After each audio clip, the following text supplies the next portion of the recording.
That music slaps hard. Well, you guys want to know something? This is all game music. This stuff that you're hearing now, this is all in-game music. This expansion's music has been unfucking believably good. It's not even funny. Sentinel Warwolf.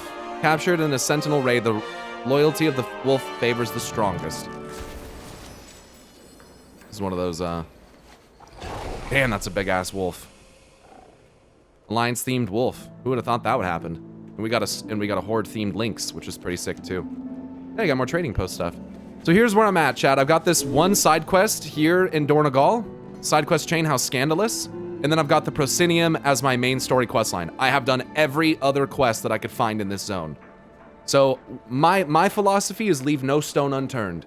I have way too much attention to detail and noticing weird little things that I cannot bring myself to skip. I can't do it. There's stuff hidden in these side quests. Like I said, when I played a side quest that I'm pretty sure we were interacting with a direct fractal for Sargeras, it's not a fucking joke. It's not a joke. I really think that there's some really important storytelling happening in these quests, and I really think they're worth doing. They're really worth doing. They will bring you to tears. They will make you fucking question how you feel about the Earthen. They will make you question how you feel about the Titans. It's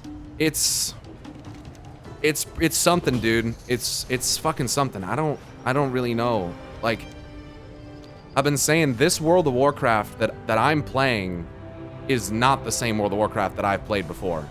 And I know I'm only one zone in, but it's the first zone.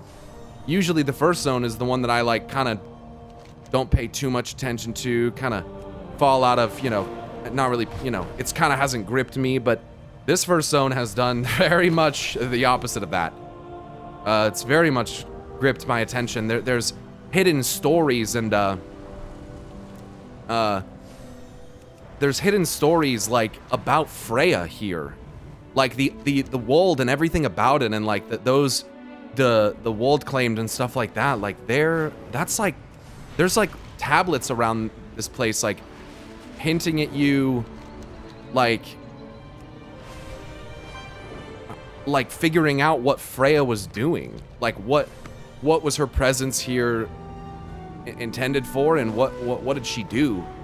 It's pretty fucking amazing. I've found 2 out of the 3 tablets so far. At least I think there's 3, and it's just been really fascinating because it almost seems like Freya, as this, you know, vassal of life, maybe kind of at the behest of Eonar, took a little maybe compassion for these Earthen and saw that the way that they were existing was, you know, life isn't meant to be ordered, and maybe Freya perpetuates that, or maybe she helps to alleviate that, but perhaps it's in a way, an attempt to kind of illustrate Eonar as someone who maybe is more compassionate and more kind and more loving, or at least that's the intent.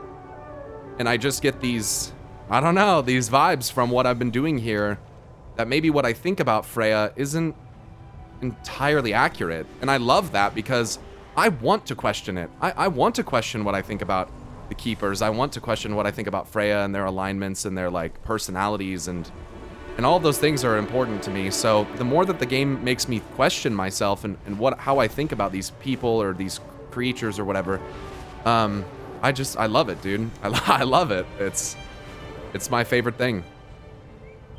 Since I only caught the early part of yesterday, I'll probably just watch the VOD tomorrow while working at like 1.5. Well, it's 15 hours long, so feel more introspective expansion than others. The others were kind of hack and slash, the obvious menace. Yeah, I agree. There's a lot more nuance occurring in this story. And there are definitely the Nerubians who seem evil and bad, and they're doing their thing and all that stuff. So, you know, there's definitely something there as far as like an established or proposed villain, you know, Xalatath and all that. She did kind of blow up Dalaran, so that's kind of insane. So it's weird, and I got that yesterday. Might have to go 2x, yeah. Do you think Amanthul ripping the World Tree from Ungaro is because he was afraid that life might grow out of control? I think that's what's implied, yes. That the kind of unchecked growth that Eonar may have planted there was something that Amanthul foresaw as a significant issue in the future. What's hilarious about that is, if that's true, then him ripping it out may have actually led to it being more of an issue than if he had left it alone. In this way, what Aman'Thul may have seen through time was directly the result of his own actions. Does that make sense? Kind of like a self-fulfilling prophecy. Speak. So it's just one of those things you gotta think about. Mountains tremble before you, Outlander. I'm an expert at people watching. You, for example, look like you love rockin' super sweet gear. Return. I've heard your exploits since your dramatic arrival on our shores. We Earthen Elk welcome your aid. I can teach you how to enchant your gear with resources from my land.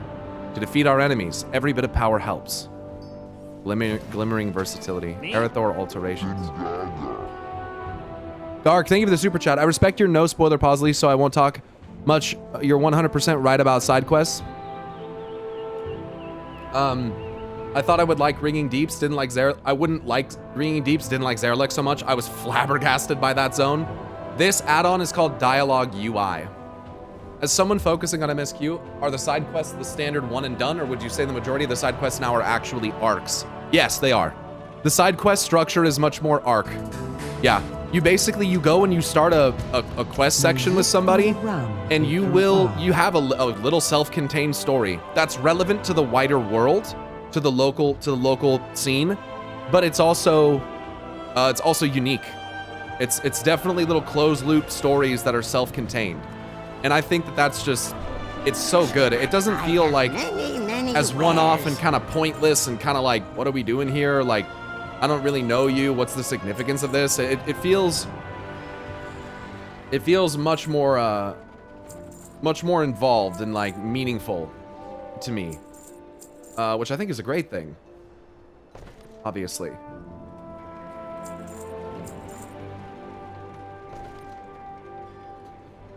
Farewell, friend of the Grummels.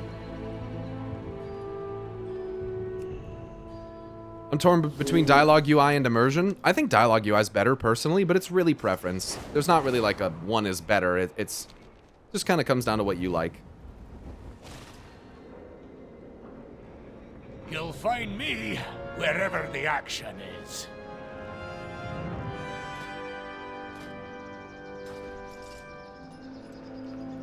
Hello, Skag. They said in their Wildcast that side quests would be like that. They'd really talk about the cultures and people of the area. I mean, they have been. They definitely have been. Any eligible ring enchanted.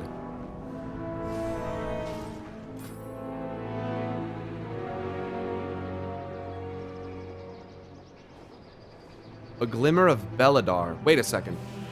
Permanently enchants a ring with a glimmer of Belladar, increasing haste by 140.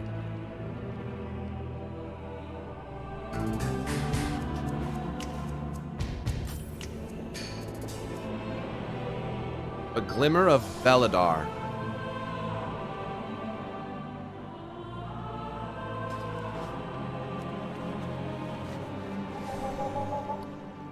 I also like this legendary item that I got. It's a paladin legendary item. Chain of Thrain.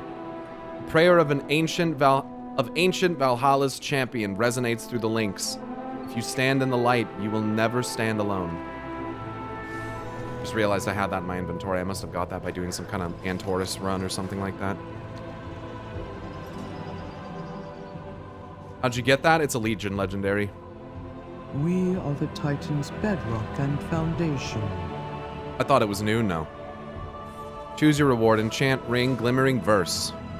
May the Titans carve your path.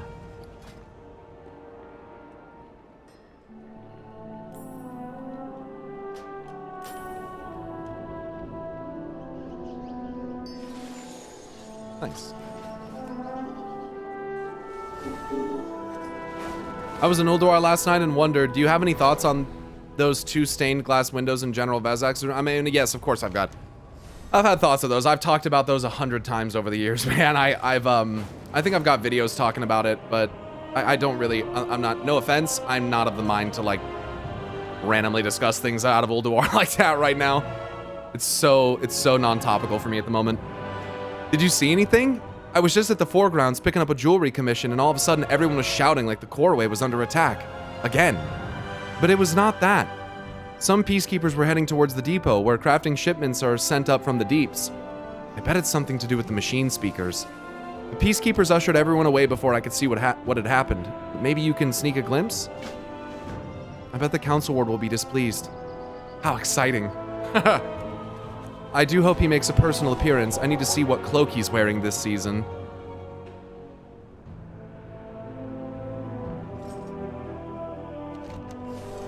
We need a pyro codex. There could never be enough pages in a book for me to write down all the thoughts and ideas in my head for you. There's not enough pages. That's never gonna happen. Operations here have suspended on suspicion of smuggling. Be advised relaying your last tasks truthfully is in your best interest. I swear by the edicts that this is an honest operation.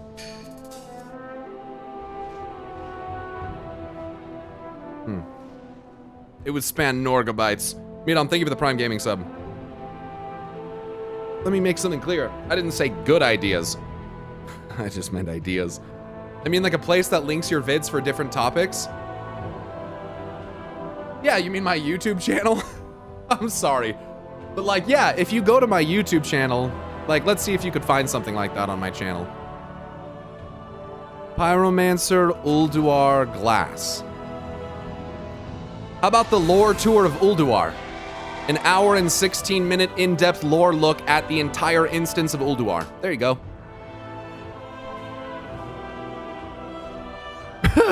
Does that work?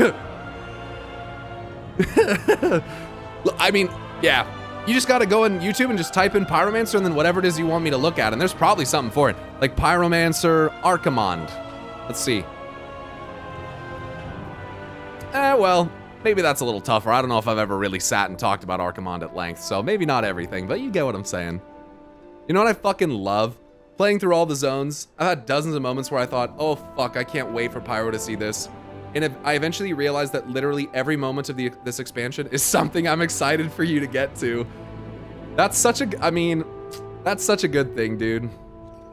Pyro, hello Pyro, how are you enjoying the expansion so far? It's so good, Drizzle, and thank you for the super chat. It's so good. It really is so good.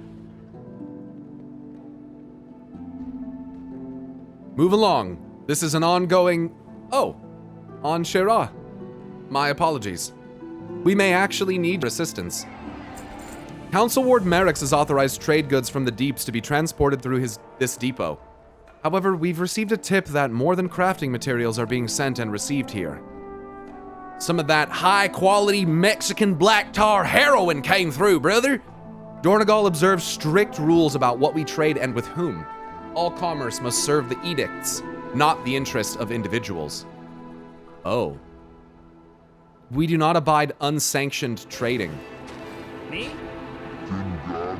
Isn't there a word for this?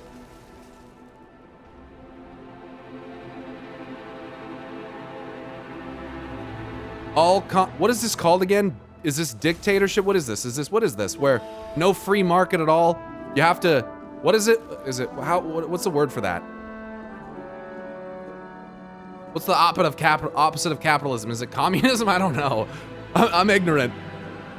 I think that just means Metzen was right. The saga is something special, something to really cherish. Of course. Planned economy? Is that managed democracy? Monopoly, planned economy, which can be a function of communism. Interesting. Creeps out of lurking corner. Sir, what is the name of the add-on for your quest boxes? It's called Dialogue UI, my friend. No need to apologize. Thanks for asking. Protectionism. Cartel. It's like former East Germany. Planned economy. Okay, interesting. We do not abide unsanctioned trading. What's the add-on for the quests?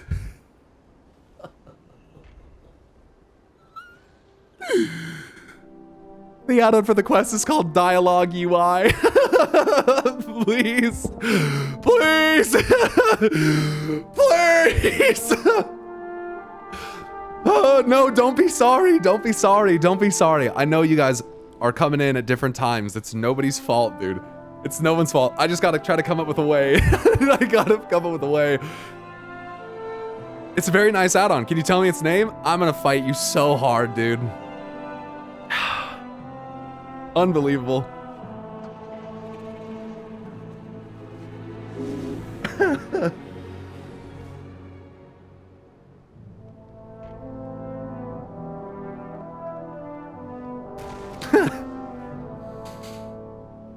We've started going through the crates here to find smuggled goods, but we haven't found anything yet. Help us take a look. Go through those crates, Anshara. I want to see anything you find.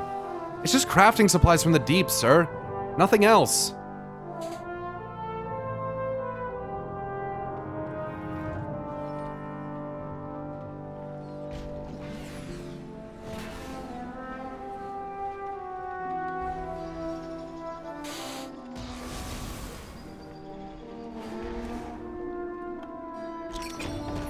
Sturdy briquettes able to burn for several hours at a time. High quality coal.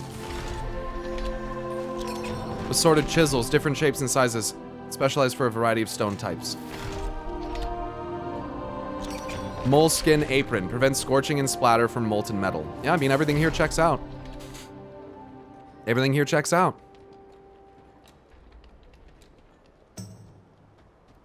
The tip we received was from a highly reliable source. There must be something here. That's odd. These are very normal trading goods. There's nothing illicit here at all. This is all you found?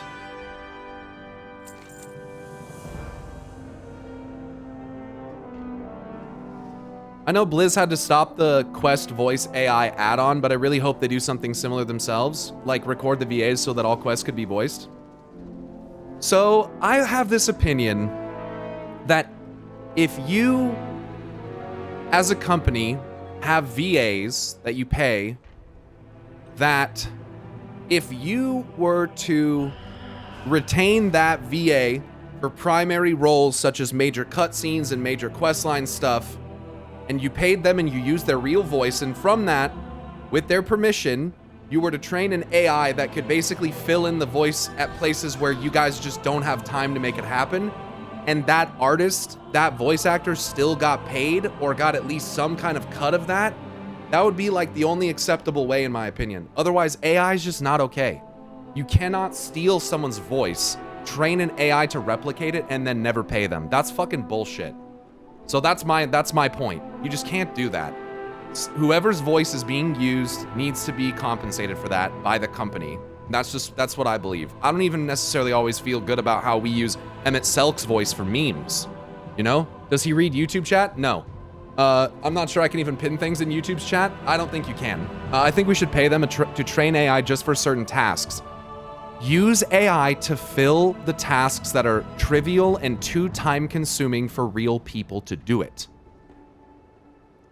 I think that, and as long as you can compensate them for using the art that is their voice, then I think that would be reasonable. Voice Actors Guild's currently on strike to work out that kind of shit with studios. Yeah, you can't. At the end of the day, if voice acting, if your voice is art, then replicating that and using it, you know, freely is stealing, and that's stealing someone's artistic identity in a way. Like it's like Morgan Freeman's voice. That guy he's got such an iconically recognizable voice. Like it's fucked up. It's like you're taking what makes that unique and individual and special, you know? So yeah. What add-on are you using to make your quests like that? It's called Dialogue UI. One of the streamers I watch is a voice actor and he's on strike right now. Can't play quite a few games, but it's worth it to get shit fixed. Yeah, look, sometimes you gotta put your foot down and you gotta know your worth. And look, if Liam O'Brien as Illidan has such an iconic voice that they've casted him for 15 years to play Illidan, 20 years to play Illidan, then, you know, that's worth a tremendous amount. Illidan has an iconically recognizable voice. It's not even... I would go so far as to argue that one of the only characters in all of World of Warcraft with as an iconic of a voice as Illidan Stormrage is Sylvanas Windrunner. I would say those two are those two are probably the two most iconic voices to ever come out of World of Warcraft. And I can never imagine Sylvanas without Patty voicing her. I cannot comprehend that. I mean, I can because I feel like back in Warcraft 3 it wasn't her, and if it was, then something is very different now, but I can't imagine her not voicing it. You know, Laura Bailey playing Jaina Proudmoore, I mean, that's another one. And then again, Liam O'Brien as Illidan Stormrage, like I mean, even Chris Metzen as Thrall, like these are just such iconic voices to me that I cannot comprehend them sounding different. Kael Thas's original voice, or maybe even Arthas. Sylvanas is fantastic. Would the Lich King count? I mean, if you count Gravelly Darkness as like an identifiable voice, I mean, sure, but the Lich King in and of itself isn't really, it's not the, I think Arthas has a more recognizable voice in terms of like meaning and like stuff like that than the Lich King, you know? I feel like hearing Arthas's voice is more meaningful to me than hearing the Lich King's voice. Tyrion's very iconic too, yeah. Uther, honestly, Uther too. Yeah, Matt Mercer does a lot of NPCs. Darren DePaul, yeah. Yeah, Malfurion's up there too. Look, I want to clarify something. I'm not saying that these other characters that you guys are naming are not iconic. I'm just saying for me, like probably the two most famous characters, besides maybe Thrall, in World of War, well, again, Arthas is there too, Lich King. I just feel like Illidan and Sylvanas are really just, there's something about them that as like pinnacle characters that almost just like takes them, it's like almost just a little step over that. Something that is just so unique that like nothing else sounds even remotely close. And I just think that that's awesome. It's literally almost all the Critical Role cast. I know, dude. I know. Critical Role's fun. I think it's cool. We have people who are involved with Critical Role, artists for Critical Role and stuff that watch the stream. It's pretty amazing, dude. It's pretty amazing.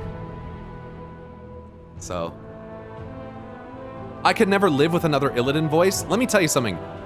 The worst part of this is gonna be a hot take. That's probably not that hot of a take, chat. The worst part about Warcraft 3 is Illidan's voice. There, I said it. I said it.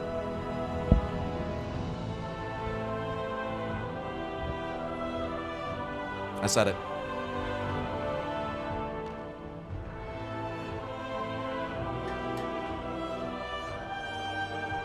Because it's not Liam. It's not Liam O'Brien. It's just not the same. Tyronda. We were not prepared for the VA change. Liam O'Brien's the best VA for Illidan. It's not even fucking close. Yeah, I like Dreadlords. There, I said it. Klopso, someone throw this guy into the void. I don't think it's Liam in BC either, is it? I don't know. Yeah, the Warcraft 3 voice isn't bad, but it's not on the same level. I concur. I appreciate that. Sticks, and I appreciate that. I think the only people on CR that aren't in WoW is Ashley and Sam. It is Liam in TBC. There you go. I'm pretty sure it was recast, like, yeah. The worst thing in Warcraft 3 is that there are no Arakoa. There has to be something we're missing. The tip we received was from a very reliable source. We have no reason to believe we were being misled. The Council Ward will want us to get to the bottom of this, and I refuse to disappoint him. We haven't been able to get any additional information out of the workers, but maybe you'll have more luck. Speak to the ones we have detained here, and see if you can learn anything.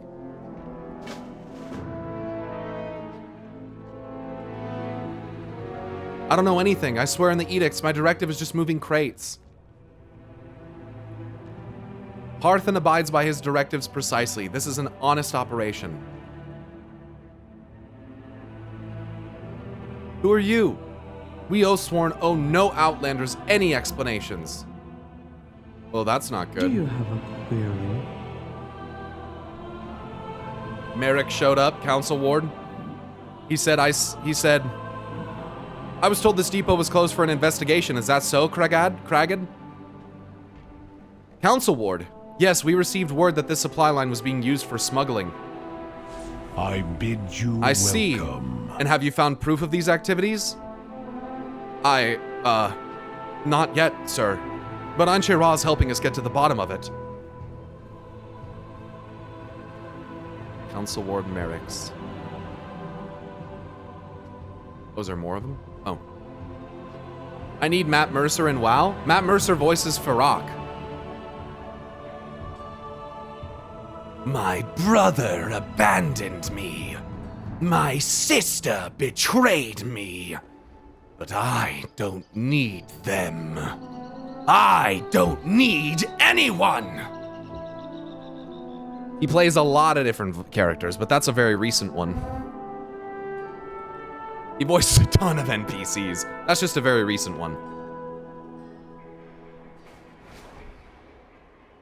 I have no idea what Kragat is talking about. The centaur he killed, and Ragnaros, and maybe Rexar, and...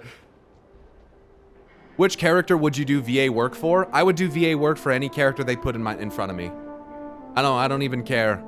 There are certain voices I'm sure I can't do, but I got a pretty flexible voice, bro. And I would be willing to practice and do whatever I have to do to perfect any voice for any character that they put in front of me. I literally don't care. I would do anything. But if I had to pick one that I'd probably be like among the best at, I think it's probably got to be something dwarven, Magni Bronzebeard, Dagran Thardasan, or something like that. Something like that, I would think. I can also do some pretty good variations of English and British accents and shit like that. I'm not so good at like localities, but I can do different variations. So I couldn't tell you where they're from or what they're supposed to sound like. So there's some definite knowledge that's kind of like lacking in terms of my voice acting capability. But I have a pretty wide range, I would say. I can voice, I don't know, I can voice a lot of shit. To think I voice anything from Loporrits in Final Fantasy to the most gruff of orcs in World of Warcraft shows me that there's a pretty incredible range that exists there. And I'm thankful that I've practiced different accents and stuff as I've grown up, and it was inspired by voice acting from other things, because it's really the reason why I do it, you know? Honestly, like one of the big reasons I do voices is because of my own father. He could do a bunch of different voices, and it kind of inspired me to do it, and then started watching TV and movies and stuff, and figured out that I could sound like characters from TV shows that I liked, and that was pretty interesting, and, you know, so I just kept doing it. I don't know, it's fun. But I can't really say for sure. I mean, I would pretty much just take any role. Aha! False bottoms in the crates. Very clever. That could be enough proof by itself to shut down this depot for good. But for the Council Ward's records, we'll need a full report of any smuggled goods we find. So they built extra compartments in the crates to hide extra items, huh? It's literally just like drug smuggling. That explains how they've been smuggling goods into and out of Dornegal without our auditors knowing. The fucking IRS is on their trail, dude. Excellent work, Anshera. But now the fun part of our job. Those crates will have to be broken open and the smuggled goods taken into evidence. Smash the bottoms out of the crates and bring anything you find back to me. It is dialogue UI.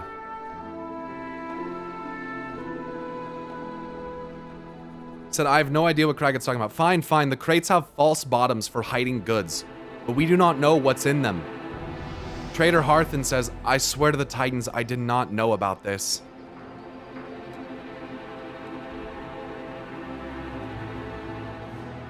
Huh.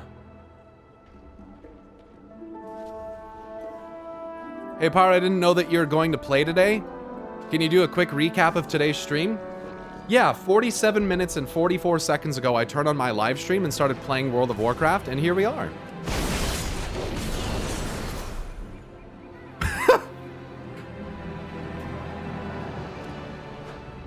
That's pretty much the synopsis. Not really much has happened, honestly. I've just been kind of sitting around talking with chat, just talking about characters, talking about the story, talking about, I don't know. Nothing too crazy has really happened. You haven't really missed much. Steel Vein. Each one is signed by Steel Vein. These small shards easily break, producing an invigorating spark of electricity. Really? They're golden shards. That bag of glowing shards, producing an invigorating spark of electricity.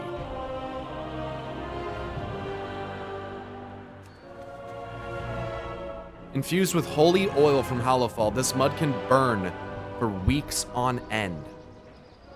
Are you kidding me? What are these items?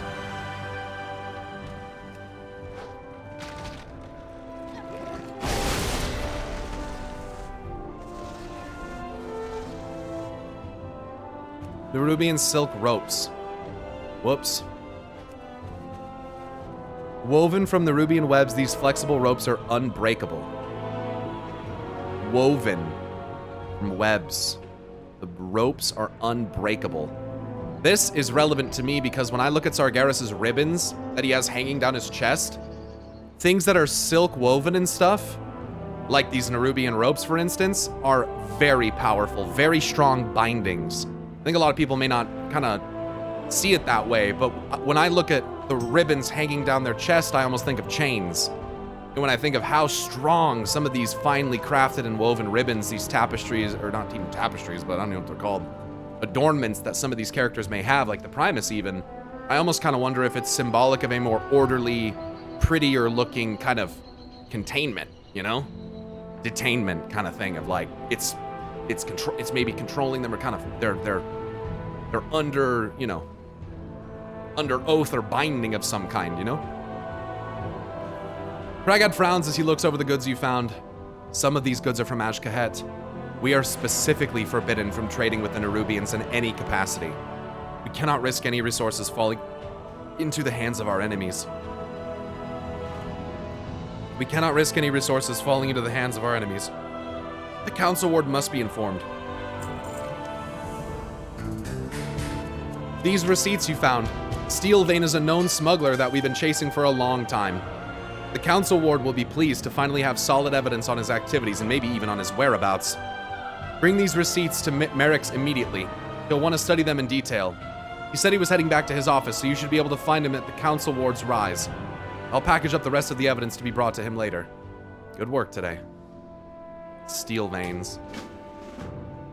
Due to suspected ties with the smuggler Steelvein, this depot is hereby closed indefinitely.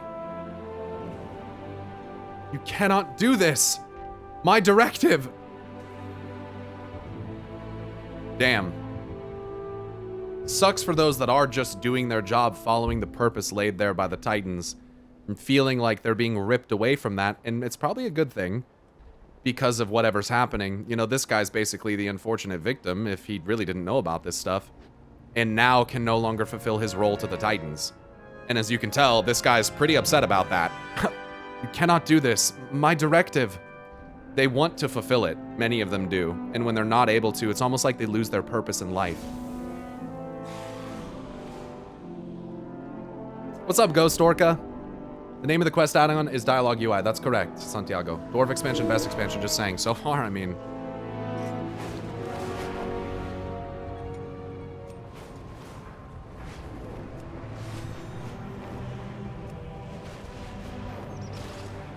The Council Ward has stepped away. If your directive is to make a delivery, leave it on his desk.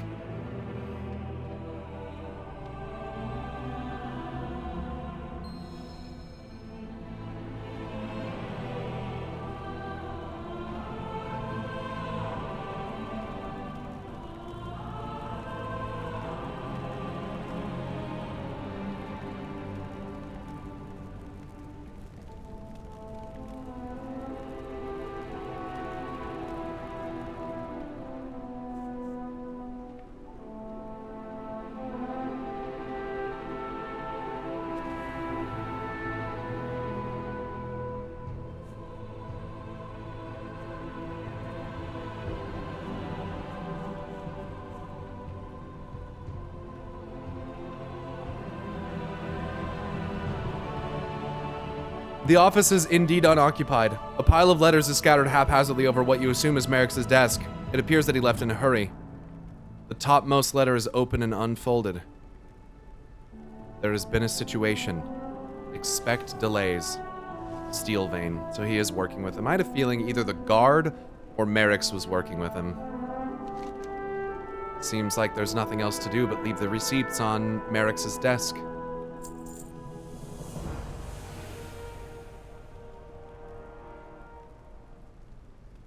Over what you assume is Merrick's desk.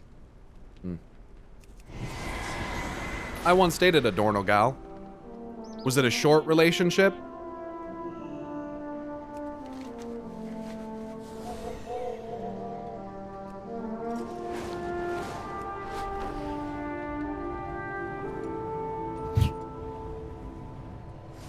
I'm really hoping the devs have been watching your vids and have great ideas for this X-Pack.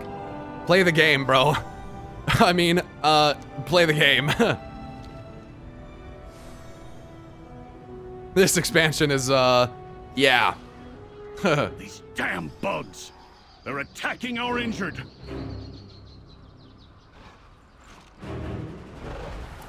Pilgrim, Storm Ward. I follow the Council's directive. There you are. I'm glad you've arrived in one piece. I'm not so lucky. That ram beast Adelgon gave me. Those creatures could have never been tamed. Should have never been tamed, let alone ridden. I'll be glad when Zarin returns. May the edict guide you. The wounded! The Nerubians are kicking the Earthen when they're down. Myra suddenly points to the center of the battlefield. There! In the middle! Is that Xerix? Again? And Illyria? Oh, mountain strength be with me. We've got to help them, Anshura! You may take your leave.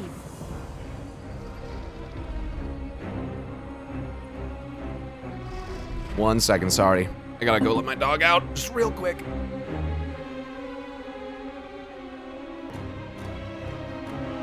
Pilgrim is a Giga Chad. With warbands, it's kind of like multi-classing. It kind of is, honestly. What is your Pilgrim query? quakes with fury. These cursed Nerubians! Attacking a triage site! So many wounded and defenseless. And yet, it looks like you Outlanders are putting up a fight. Let's grind every last one of the bugs back into the ground. May the Titans carve. I must defend my people. When, Brant? I hope Dagran and Mada are okay. Let's go. Communication and... sorry. Hello. Who are you? But of course, another Outlander. I'm Wenbrant, tamer of Cinderbees and creator of Cinderbrew. Wenbrant squares himself up as if you should be impressed. I had brought barrels of Cinderbrew to help with the injured. I thought drinking it would ease their pain, but for most it just caused more burning. Pain. I refuse to let my brew go to waste. Maybe it can be weaponized. The Nerubians are just bugs after all. Organic and flammable. This burrow here is a perfect test subject. Pick up that cinder brew keg. Fire in I the have an hole. idea. Now, toss it in there. Am I playing Helldivers? For democracy! Ha! I knew it would work. Let's light them up. Light them up!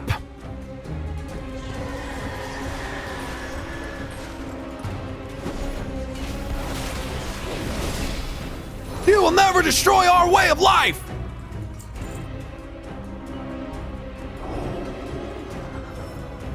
Weinbrand is German for brandy. Wenbrand?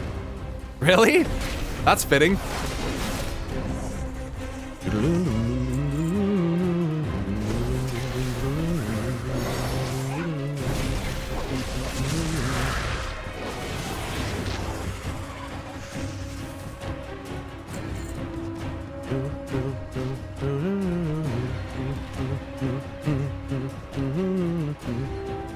Yeah, what a crazy soundtrack, dude. I don't know if I've ever, I like WoW's music, don't get me wrong, but I don't know if I've ever played an expansion with this many bangers this quickly off the rip, dude. Literally not a single song that I've heard so far isn't really fucking good.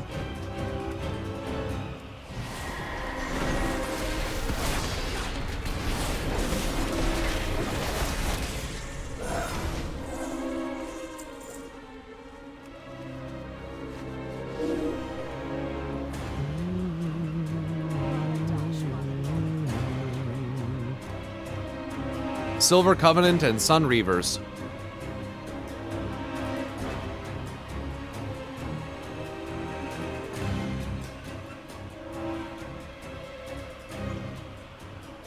This has got to be mislabeled. Do you see that? 11.0 Z1 level up chapter 2 medical props. Someone didn't take the label off this item.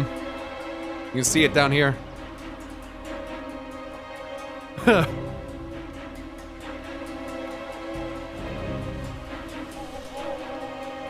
TBC music was top? Yeah, maybe back in TBC, bro. Maybe back in TBC. I don't know, dude. I've listened to all the game's music, I think, and I don't know. Maybe my memory's just failing me, but yeah, it wasn't produced or mixed nearly as well as it is nowadays. And in my opinion, I could be wrong about that, I don't know. But in my opinion, it's not really the same. There are very few tracks from the old days that I think it's close. Oh, hey, Anduin. Find cover, quickly! BFA had really good music too, yeah. You're making me want to play again? Good. I usually play new expansions until I finish the main questline and stop because I'm not really a raider or mythic player. I play for the lore. And now with these easy mode dungeons and raids, I feel like playing again. We'll do all the side quests. Don't just do the main story till the end. Play all the extra content. No reason to run past it. WoW has always had some awesome music, but my favorites are from Vanilla, Wrath, and BFA. Yeah, there's some great choices through there. I mean, one of my favorite tracks ever is Night Song. You know? Love how much side quest Pyro's doing, but he's the same level I got to yesterday and I'm already in Hollowfall. I feel like leveling is almost too fast when you want to do side stuff as well. I mean, that's how it's always been. That's not new. The same thing happened in BFA, or in Dragonflight. You guys know if you do all the side quests, you're max level by the end of Oneron Plains, right? Like, this isn't new. But they know that. But players play differently. Some people just do the main storyline and then they play the side quests on their alts. I don't do that. I just do it all in the same character because at the end of the day, I don't give a fuck. Because I only really need one character, honestly. And I can power level my other characters to 80 so fucking fast, it's not even funny. It just really doesn't matter. So for me, I just do all the content because that's what the game is. For me, there is literally no reason to rush to the end at all. I mean, the fact that they data mine half the fucking cutscenes as soon as the game comes out anyway really takes away any reason for me to, like, try to rush through it. You know, and the side quests give a lot of reputation. Also, if you want to unlock Earthen, you're gonna need to do the side content. You know? So, yeah, you might as well do it, I think. I see it like this, better do all the quests in the very beginning of the expansion rather than later and not be motivated to. Yep. It's why in Dawn Trail I did all the side quests in Living Memory because I didn't want to come back and do it later. I didn't want to have to remotivate myself, you know? I will crush all of you, Nerubians! Rise! Where is she? Where is Xalatath? Where is she? She must suffer for what she has done. Where is she? The core way is severed. You will never reach the Harbinger. Fuck! I am on the hunt. Illyria. Fuck!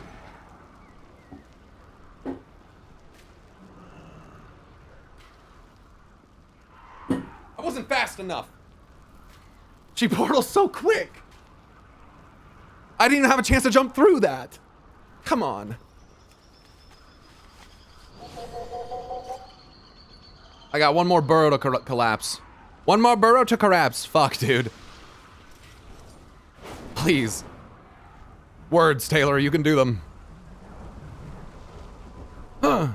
Where's the last one? I'm probably blind and I've flown over it like twice now, surely. Oh, there it is.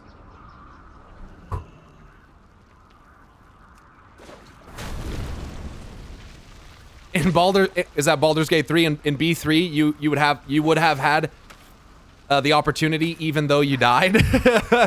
Hey Jessica, good to see you. Good to see you. Hey Kiki, thanks for gifting a sub by the way. I gotta catch up on subs. Holy fuck, there's been a bunch. Valchian, thanks for the tier 1 sub.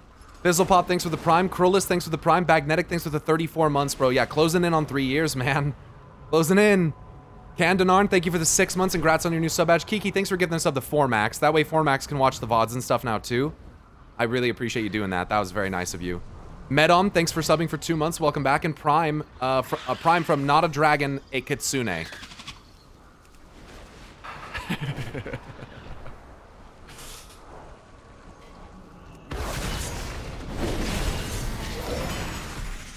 Monomania MMO. That's a cool name.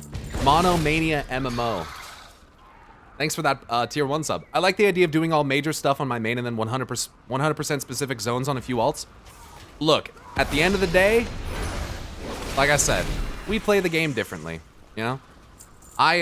With what I do, when my brain is fresh and I'm like ready to really do the fractals and pay attention to everything, I just do it all, man. I try in all capacities to leave no stone unturned if I can, because I have found that in this game, one stone left unturned can leave some pretty interesting information, you know, withheld, you know, without knowing. So just think, yeah, I love it for that. Vil XP, thank you for the tier 1 as well. Welcome. Just saying the amount of quests gives us all the choice. For you, it's a no-brainer to rock. Yeah. Thanks for all your lore content. I've been a Warcraft lore nerd since 2008-ish, so your theories and predictions are very interesting. Thank you. Thank you. It's my pleasure. How you liking the War Within so far? This game's incredible. I streamed it for 15 hours yesterday. You mean like holes in the sky? Is that the Mythic Farok mount? It is. It is. But don't look at it as I write it and think, oh my god, Pyro killed Mythic Farok? No, I paid for a carry, okay? Full transparency, I paid for a carry. But am I good enough of a player, and was I high enough item level to attempt it? Yes, I was. But I didn't want to do that. I just wanted to get the mount because I knew that the expansion was coming up, and I didn't want to farm a 1% drop rate mount. So, I just paid for a carry. The edicts. Pilgrims covered head to toe in Nerubian ichor and blood. Good work on Shira. Good, gruesome work. I have work to do. Mountains fall on me. That was incredible. And to think that we've been drinking this stuff. Returning to task. Goodbye. We know the Nerubians are in league with Xal'atath, and we have a fair...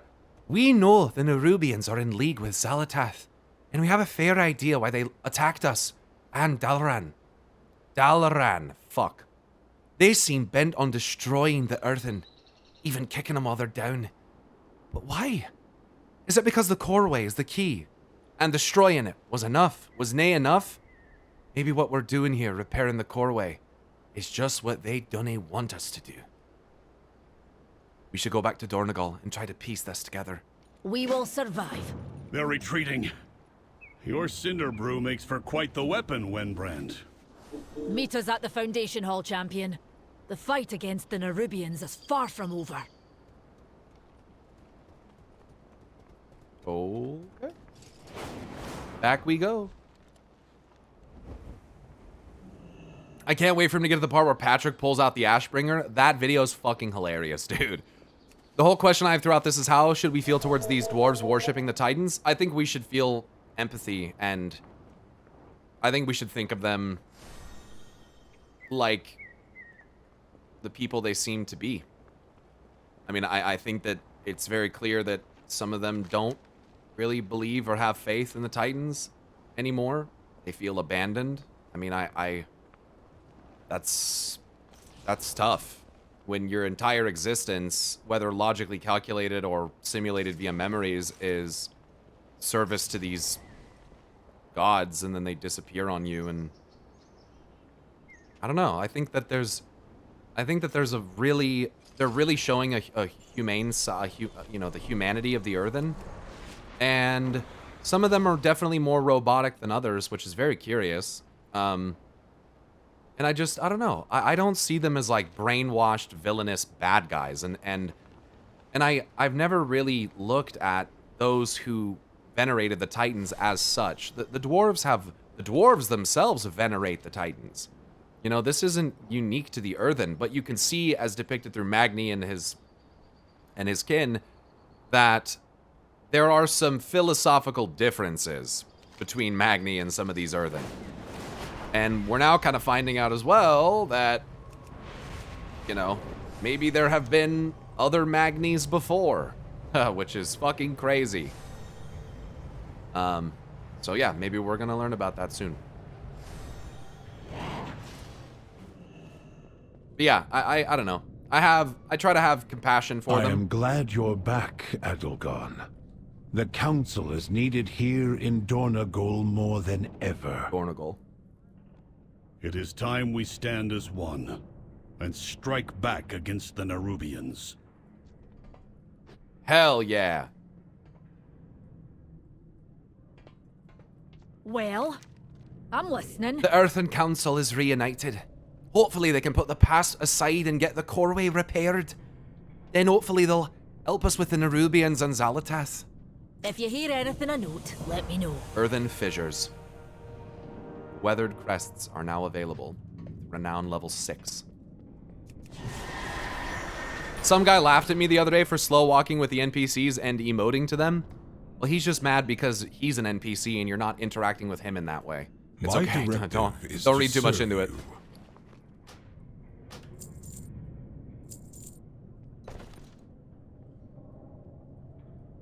Mineral sparkled cape. Ooh, that matches my transmog, dude. But do I replace Origin? My cape, my cloak is literally called Origin, which is pretty sick, dude. I think that's sick. This still, I think, almost looks better, but that's pretty close. That's pretty close. Honorary council member's cloak. Nice. We're just gonna keep saving up. No reason to spend on anything. We're just gonna keep My saving up. directive has been fulfilled. New one looks better. I think the new one has a better shape to it.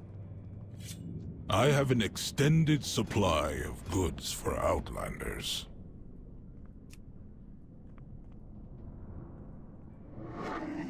Fuck it, I'm gonna get it. My thanks for your patronage.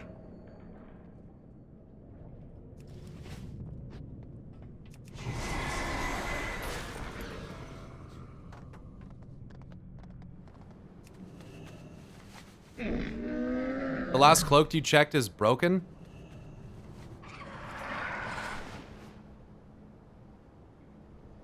The bluish one? Oh, the other one. Come, shop, browse. Smell. They also have these golden ones, dude. From, like, Dragonflight. There's some sick ones in here, too.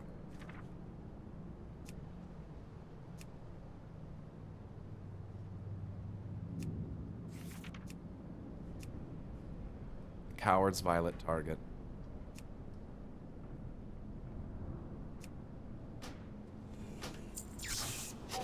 May your feet find good trails. We'll see. We'll see if I like it. I think the white matches nicely. I think that looks fucking good. This Paladin set is fucking... This Paladin set is sick, dude. This is the Zareth Mortis Paladin set from the raid. Sepulchre of the first ones. And it goes hard. I like this set a lot. The eyes, like the helmet's the coolest part, dude. It's so sick.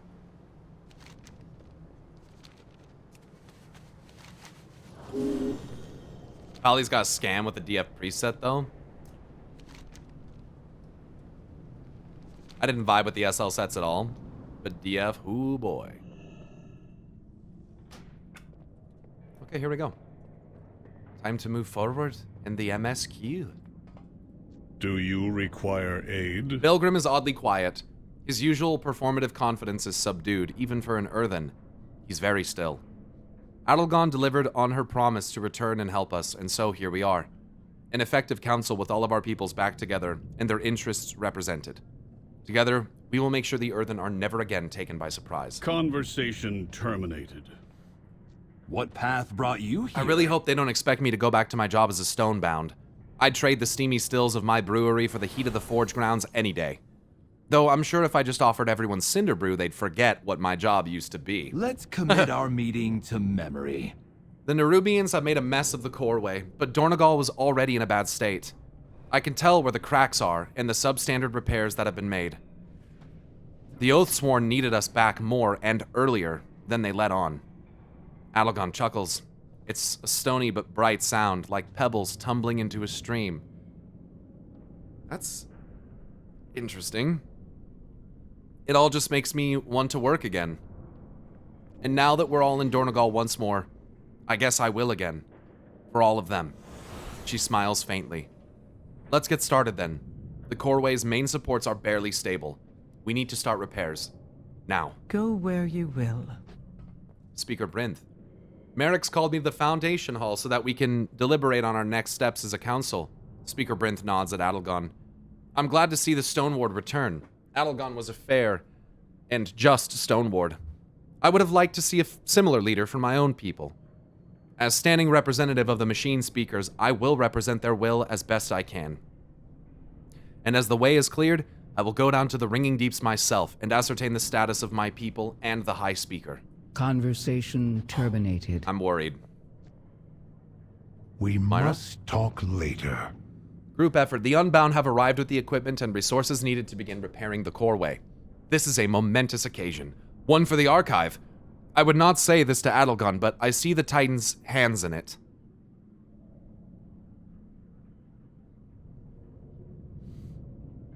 And now it is time for me to exercise my directive. I've devised a plan for how to organize our workers most efficiently, and I've also allocated supplies to welcome them. Take these orders to Adelgon's workers so that they can begin in earnest. We will meet you there shortly.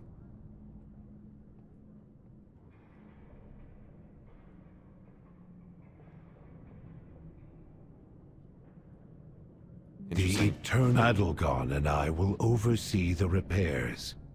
This will be no small task. Funnily enough, throughout every quest that I did, and it was something very interesting, I thought of you and how you would react on it. Thanks. I love your streams and your theories. Keep up the good work, and thank you for being you. It's all I can do. It's all I can do. It's all I can do. Oh, I gotta distribute some orders.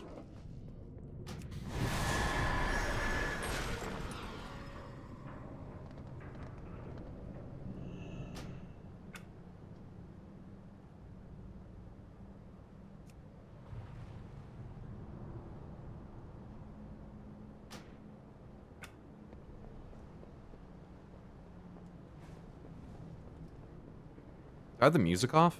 Oh, I have the music off this whole time. I don't know when I did that. That's awkward. Not gonna lie, a chunk of my WoW hype was from your return to WoW. I don't know what to say to you guys. I appreciate it. I don't know. It's like crazy to think. I don't know. I'm just a dude. Just a dude. I'm just a dude playing a dude disguised as another dude.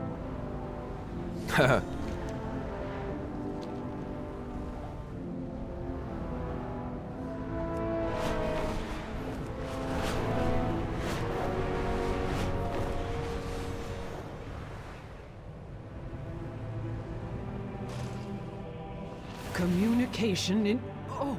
I've been itching to build. Let's get these gears moving again.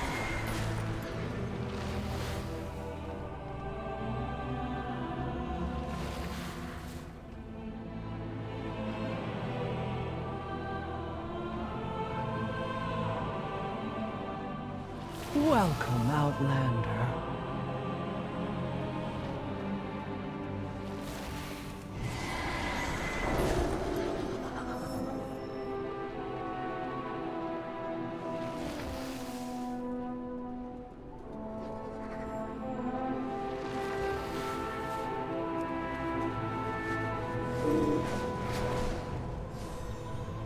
These repairs will be wasted if we're attacked again. We need to bolster our defenses. Very good to meet you.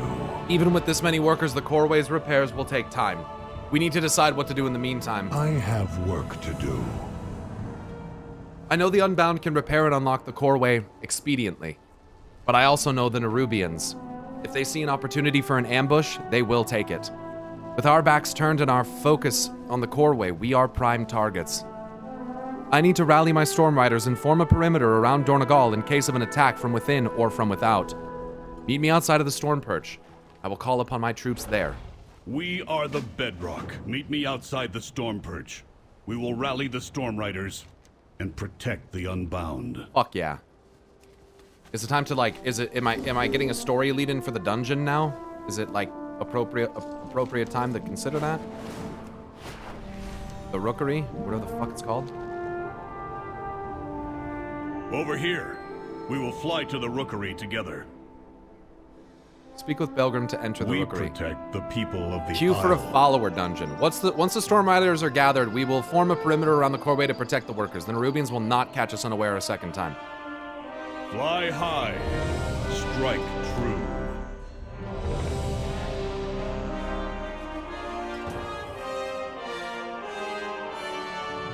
Damn, I love the art for this. Holy fuck. Dungeon assistance. Toggle to allow a follower to lead the way. Baelgrim, Freysworn, Chelsea, Huntsman Crust, and Mead Worker Nadam. He instantly puts down water and shit. Refreshment table. That's fucking wild, bro. These NPCs are gigabrain.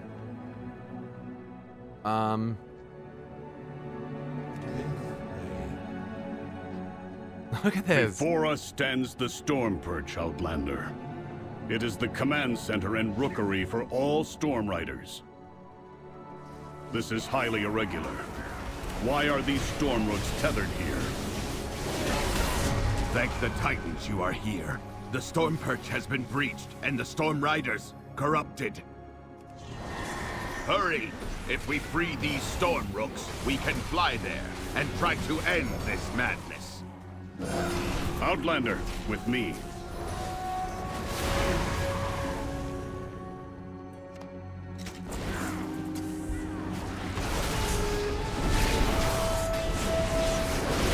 I advise against pulling more than 2 groups, though. Learn that the hard way. I got a lot of gear. Coratite! I could probably pull all of this and AoE it down if I had cooldowns, to be honest with you. Without NPCs, to be honest with you. I just bubble, Wake of Ashes, Final Reckoning. I mean, it's shit gets absolutely fucking trained. It's not even funny. What is that orb? Shaman It's tank, by the way. radiating dark energy, Yeah, I fuck with that, and dude. it's Look at that. affecting the Storm Rooks. I didn't even notice that. What is that orb? It's radiating dark energy affecting the Storm Rooks. Void bound. Void bound. They ping it, deactivate that dark orb. Dude, what am I playing right now? The fucking NPC just pinged that and told me to click on it.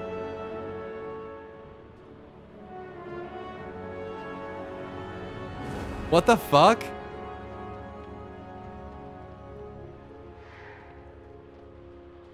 They ping a lot? Dude, that's sick.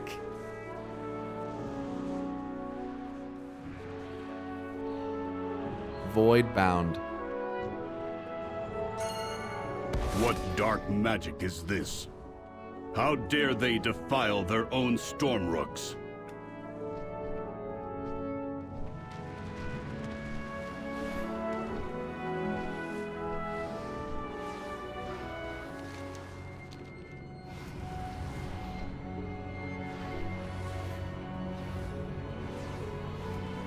Conversation initiated. Goran, what have you done?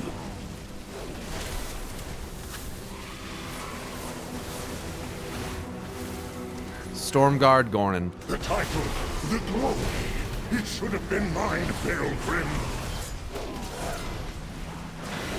You never deserved to be Stormward.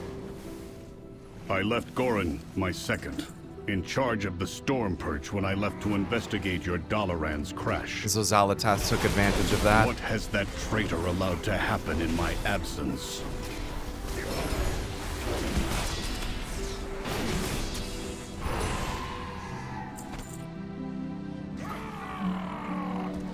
Whoa.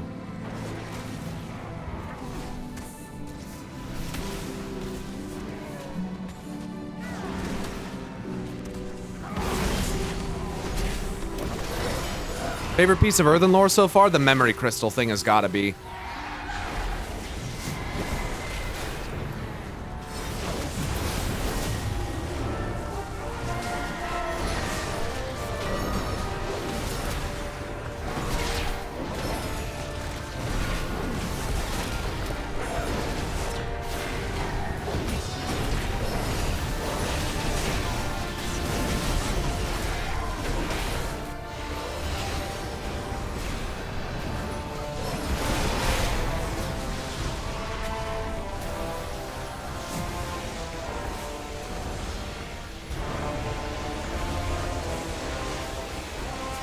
Rest well, Kyrios.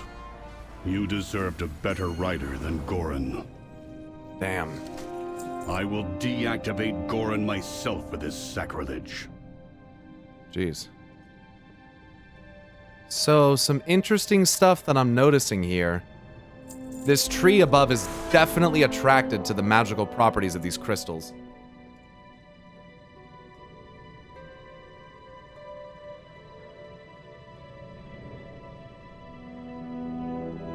Not sure why I like the way they regard. Not sure I like the way they regard the Titans.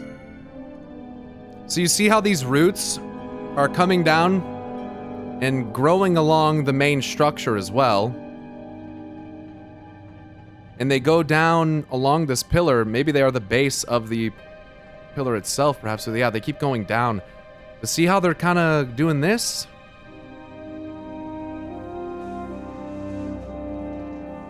I feel like they're attracted to it. It's like drawn to it. And this is no normal tree. I don't know what these are, but they're weird. Some of these guys have horns.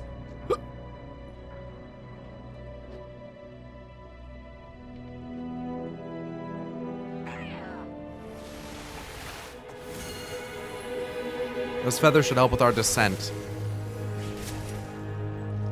Temporarily channel the power of the storm to crash down and energize friendly Stormrook to break free their void bonds.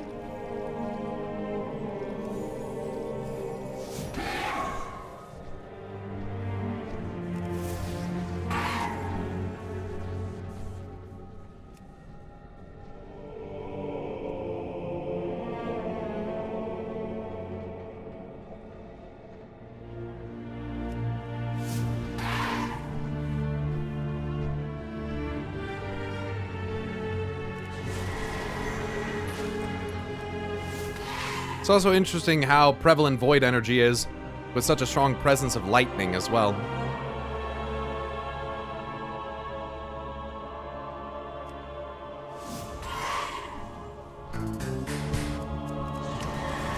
New X-Pack hype. That's right, Wolves. What's good, bro? New X-Pack. Ma, there's a weird fucking tree in the dungeon. There was lighting in the Dalaran explosion too for some reason.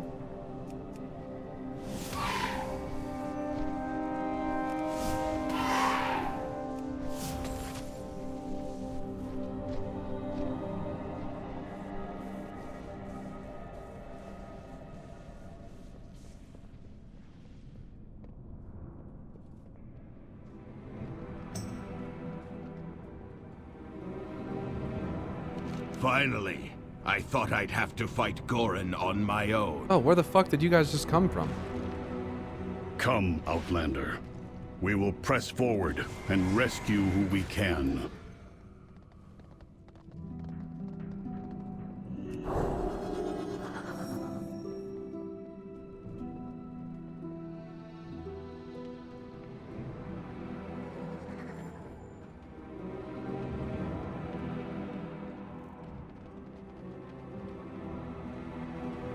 Aradon, Morning Stormrook.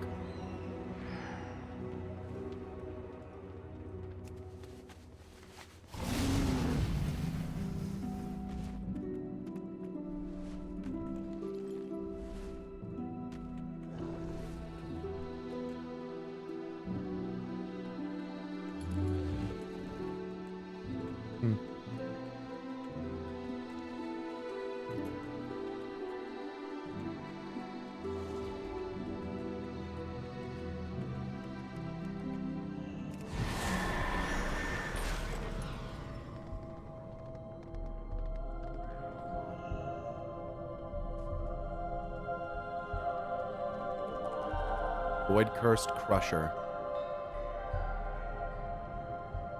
This way.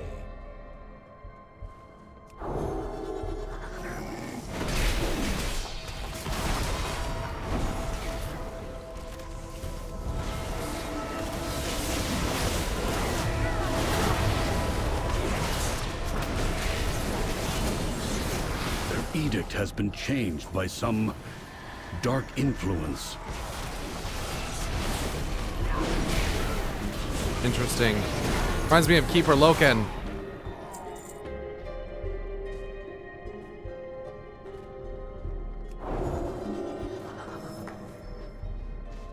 Wouldn't the idea of large amounts of light magic being present indicate a large amounts of void resistance?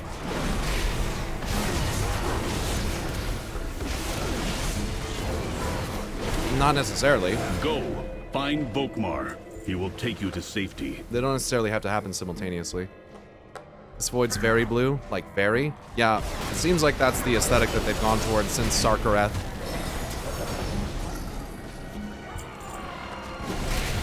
certainly could be a more orderly kind of void. We talked about it before. A void energy itself, depending on where it's coming from or whatever, you know, could be ordered or have been touched by order, or itself could do some kind of weird ordering. If, you know, there's definitely been some interesting speculation around the properties of it.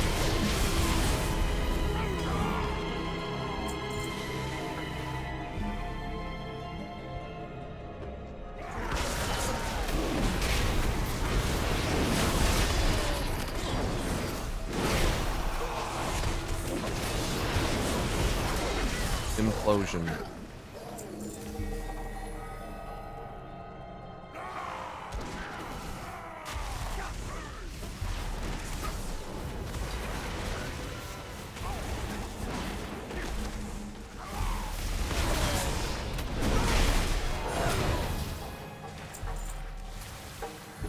Whispers, focus on my voice, let the rest melt away. Right, that's from my cloak. Don't read too much into that. But it is a void voice whispering to me, so kind of relevant, but it's not from the dungeon.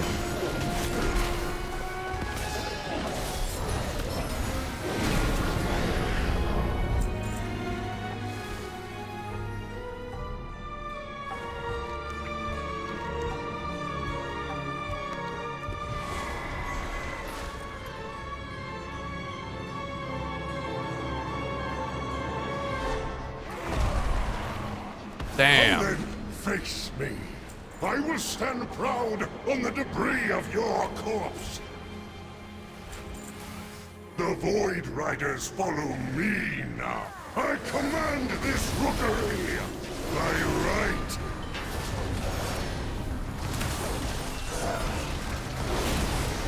Your death is my Crush directive. reality.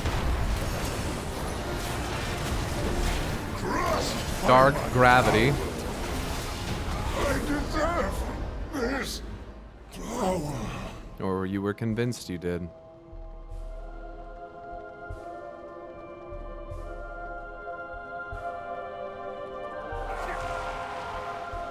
Whoa. Void Ascendant.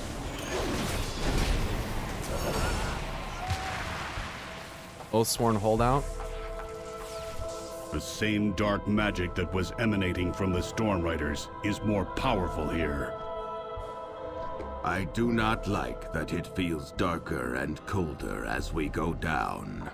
But there are more survivors to rescue. The lift is out. If we want to keep going, we will have to go down the Storm Rider way. Follow me. Dialogue box seemed misplaced. Abandoned mines. Whoa. Storm Rider Volkmar. What is that? What did Gorin bring here? Radiating Void Stone. We have to take it down. Embrace the void. He grew bigger. Interesting. Almost looks like a scythe spinning around.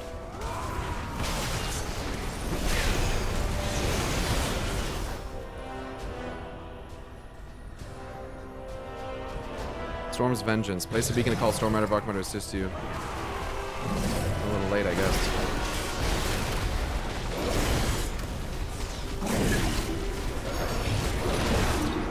Damage increase, pulsing with shadow energy, void backlash. Take out the creatures channeling on that core.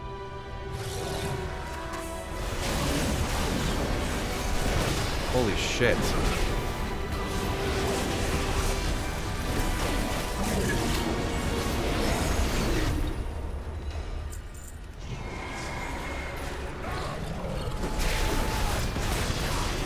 Void Shard.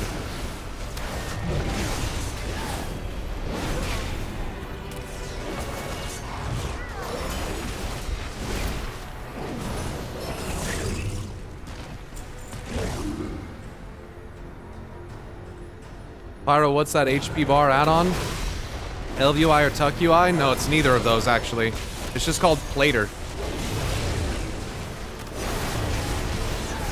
Yeah.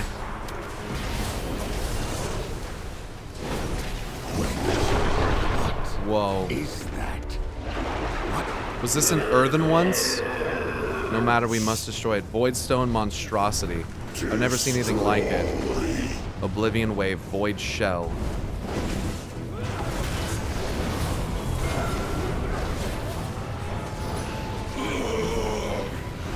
Shatters into multiple void chunks. What is it doing?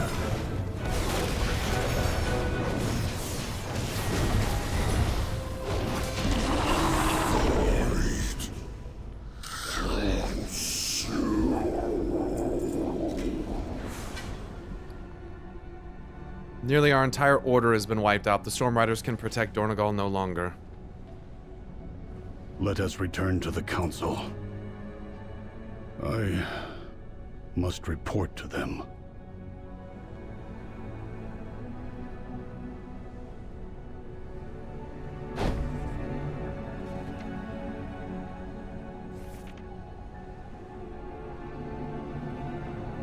Stormguard, Gorn, and Stormhook, though corrupted by void magic, still loyally fights by his side. If anything gets in his way, Kyrios will dutifully tear them apart. One Stormlord Belgrim, second Stormguard Goran has been corrupted by void magic, causing his hate for Belgrim to fester. Using his newfound void powers, he seeks to overrun the Storm Perch and command his own army of void riders. How good is this expansion? It's good. It's very good. Created from corrupted Storm Riders. A grotesque amalgamation of corrupted Storm Riders, this towering mass of void power knows only pain and how to inflict it. Taking it down is the only way to cleanse the Storm Perch and its rookery. Shadow Scion of the Colossus.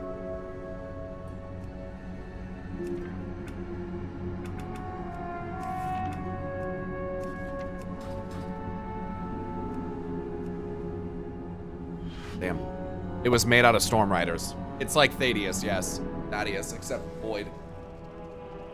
Sounds like Argus the Pain. Mm-hmm. Oblivion, stuff like that. That was a dungeon, yeah, that was the first dungeon. It shows her using it to empower her attack, so it stands to reason she could use it to make shields as well. That was good. That was a good dungeon. Dude, follower dungeons are sick. It's so fucking good. It's so fucking good. Before I continue though, Chan, I have food sitting in front of me and I'm so fucking hungry, you wouldn't believe it. So we're gonna react to a little stuff. That will reduce my meadery to rubble! I will see to its repair, Wenbrand. You have my word. Fine.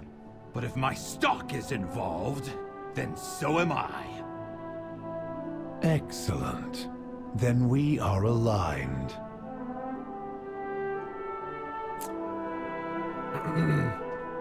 What is your Then it is query? settled. We'll make our stand at the Cinderbrew Meadery. I have work. Your archer friend is right. We must eliminate Xerix and his forces if the core way is to remain safe. Let us head to the Cinderbrew Meadery at once. You know one thing I like that's very subtle, but this is a good example of it? Your archer friend. I like this a lot, where like, these people who have no reason to know who the fuck we are, don't know who the fuck we are. And I love it. Like the fact, in past expansions, I could very much see this being written saying Illyria is right. Like this guy Baelgrim knows who Illyria fucking Windrunner is. Like, and I appreciate this a lot, how they're not treating everyone as the heroes of the world. Like, we're in many ways kind of unknown and irrelevant to them. And so I think it's really cool where it's bringing everybody, not just the player character, but everyone is kind of being brought back down to this kind of level of like, we're new here. We might have to kind of prove ourselves, and like we're trying to help out, but we, you know, it's just a different kind of vibe, dude. I don't know. There are two working against Baelgrim. Can I safely assume it's a fractal? For what, I have no idea. Probably something Titanic. Anyone knows the name of this quest add-on? It's called Dialogue UI.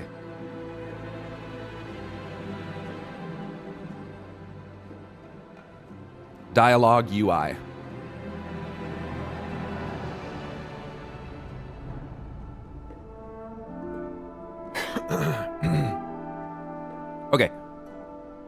Be vigilant. On your signal, I'll lure the Nerubians to the meadery. And we will prepare a welcome for our guests. I didn't like Belgrim to start, but I'm coming around. Also, everyone walks away except Merrick's council ward, the guy who, yet again, is working with the Nerubians. This guy's gonna betray us for sure, dude. I feel like this guy's for sure gonna betray us. Unless he's trading with the Nerubians out of a necessity because he understands it.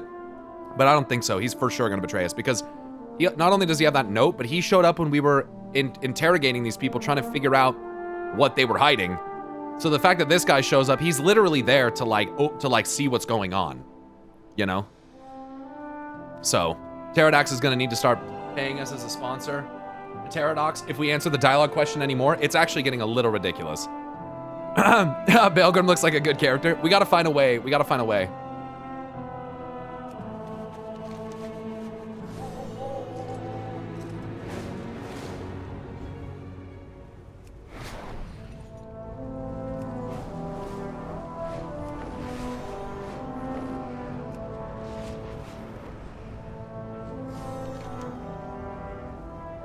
Oh, another dungeon. Dude, I kind of like this, how MSQ just took me almost like to back-to-back dungeons like that.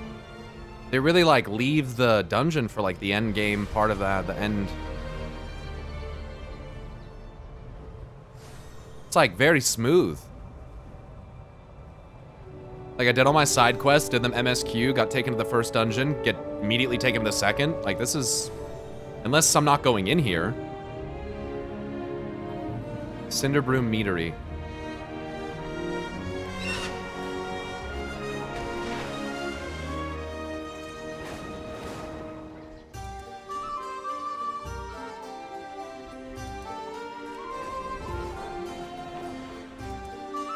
Damn, this guy's got a lot of fucking mead. Holy shit, we got enough to party on this motherfucking island forever, dude. God damn. You need a keg? Yo, we should hit up Chen Storm Stout. He would fuck with this guy heavy, dude. Could you imagine? Yes! No! Peppers! More peppers! Get that guy in it, dude. Oh my god. These guys would be going crazy. They'd be making up that habanero fucking tequila shit, bro. That fucked up shit. You take a drink and you're like, oh my god, what the fuck did you make this for? We need a patch with them coming over? That'd be so cool. Conversation. I love how his like griffin stands like tall and proud behind him. It's almost like his griffin is like standing at attention. I just think that's cool. Yeah, sure, dude.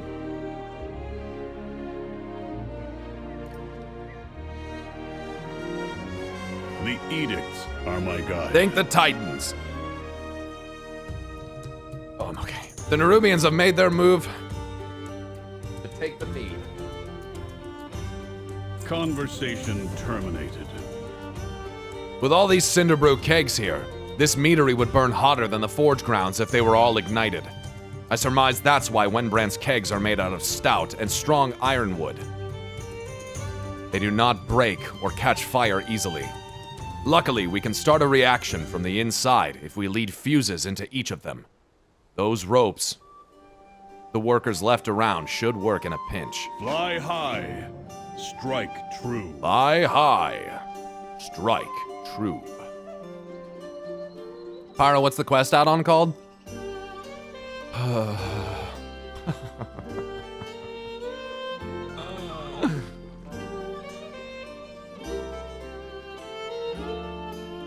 I'm gonna turn it off. I'm actually gonna turn it off.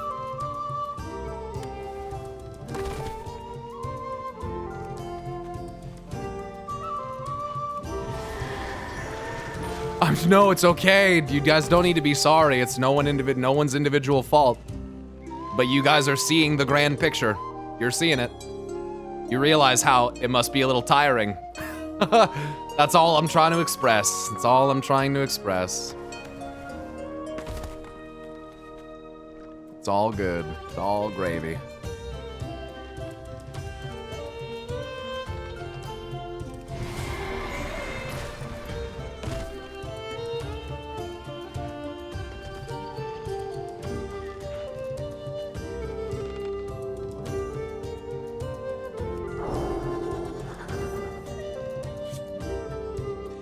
Actually, it's Pyro's fault for the sheer audacity to have dope add-ons, dude. Shut up. I'm working on it, all right? Okay. I don't see a pinned comment, actually. You're actually gonna make me rage, Taro. There is most certainly a pinned fucking comment. There is definitely a pinned comment. Is it possible that you have a plugin or a browser add-on that hides it? Or something like that? Or that your Better Twitch TV or 7TV or something like that is hiding it? Because there is a way to turn off pinned messages. I'm pretty sure. Maybe if you're on a phone, maybe. But I don't know. Protect the people. Xerix will fall by my hand. It is my directive. It is my will. May the Titans carve your path. Suck a ball sack, Titan lover. Sorry, Bilgrim. I still like you, though. Look, you can blow up my life's work if it's our only choice, but I will not put my workers in danger. This was the path we all chose, but I won't have them sacrifice themselves to fire or Nerubians for it. Tell them that I said they need to get out of there, immediately. And if a single one of them gets so much as chipped, the Council will have a lot to answer for. Returning to task. Goodbye.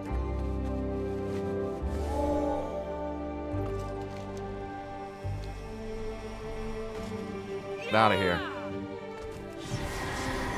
Tell the workers out in the forest to keep away. Wendbrand does look really cool. I honestly really like a lot of the Earthen designs. I thought they were gonna look like very generic and the same. I'd suck a ball sack, but I'm not a Titan lover. Did I stutter?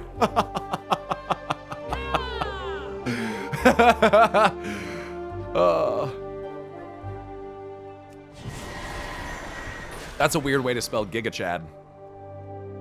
That's a weird way to spell honorable kill. Alliance? That was so funny.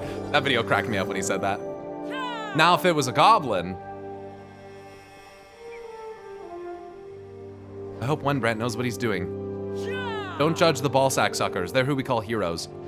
Look, you know, not to TMI, but I'm not a big fan. You know, I think it's uncomfortable. You know, you do you, but I'm not for it. It's not really for me. I'm gonna be honest with you. I mean, I've only sucked a couple ball sacks, but I'm such an idiot. I'm sorry. Speak freely. I'm glad to hear they had the sense to clear out without much of a fuss. Let's commit Don't tell my our wife. meeting to memory. The meadery is evacuated and the explosives are primed. It's time to bait the Nerubians into our trap. Your compatriot is by the Nerubian burrow to the north of here. She told me her directive is to keep watch over it in case the Nerubians make a move before we are ready. So far, they've not made a move and may now need coaxing. Take a keg of cinder brew to the burrow. Tossing it in should stir their nest. Rendezvous with us back at the mead yard, quickly, after. May the set off the keg and hurry back to the mead yard. Then we will finish We our got preparation. pyromancers sucking ball sacks before GTA 6.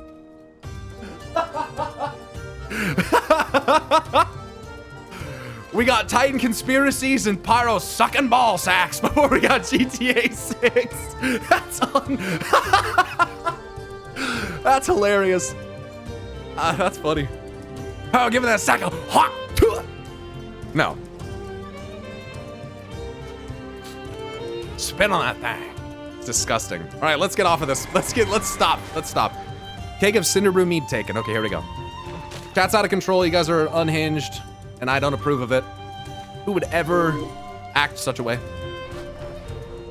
Over here, champion. Let's burn some Nerubians to cinders.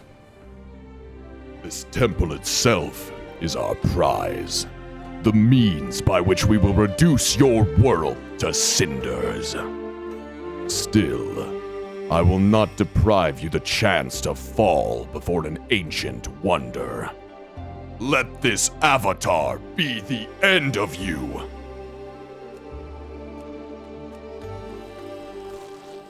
I've done a lot of Tuma Sargeras. Return to the meadery. I'll lead them into the trap. You scurry through this tomb like vermin, dispatching my underlings in imagining yourselves equals of the Legion. Heroes, champions, fools.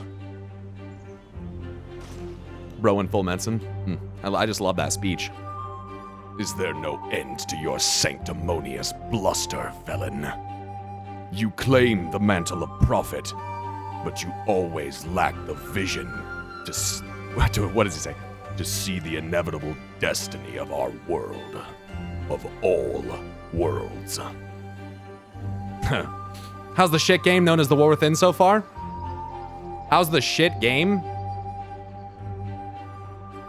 Kind of a weird offensive way for you to come in and say that. I don't know if you realize this, but this game's getting pretty rave reviews right now. It is my oath. It's pretty good. I played it for 15 hours yesterday. Yeah, it's that good. That's got to be sarcasm. Say psych right now, Momo. No, I think they're just trying to bait like a moron. The Nerubian swarm is on its way. Prepare yourself. We are the bedrock. We are the foundation. I think some people just come to the stream and try to say baity things because they think that they're going to get me to rage. I really think that's all it is. WoW always has great reviews at the start, then ends up terrible. Okay, well, it was nice of you to stop into the stream. Bye. Get a life. I'll be right back, chat.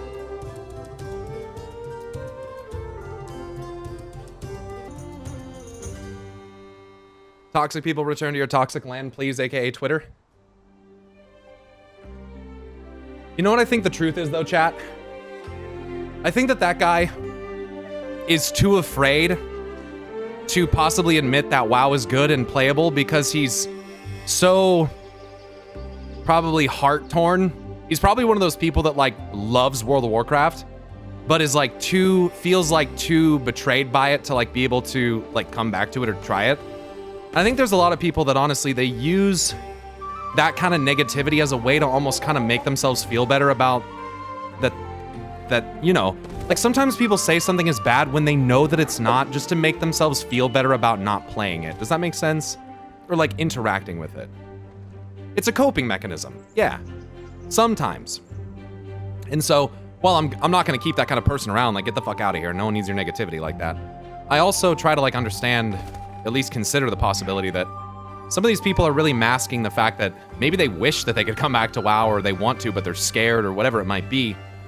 And there are just people who don't like the game and who have criticism, and that's valid and all that. It's not trying to take away the idea that that can happen.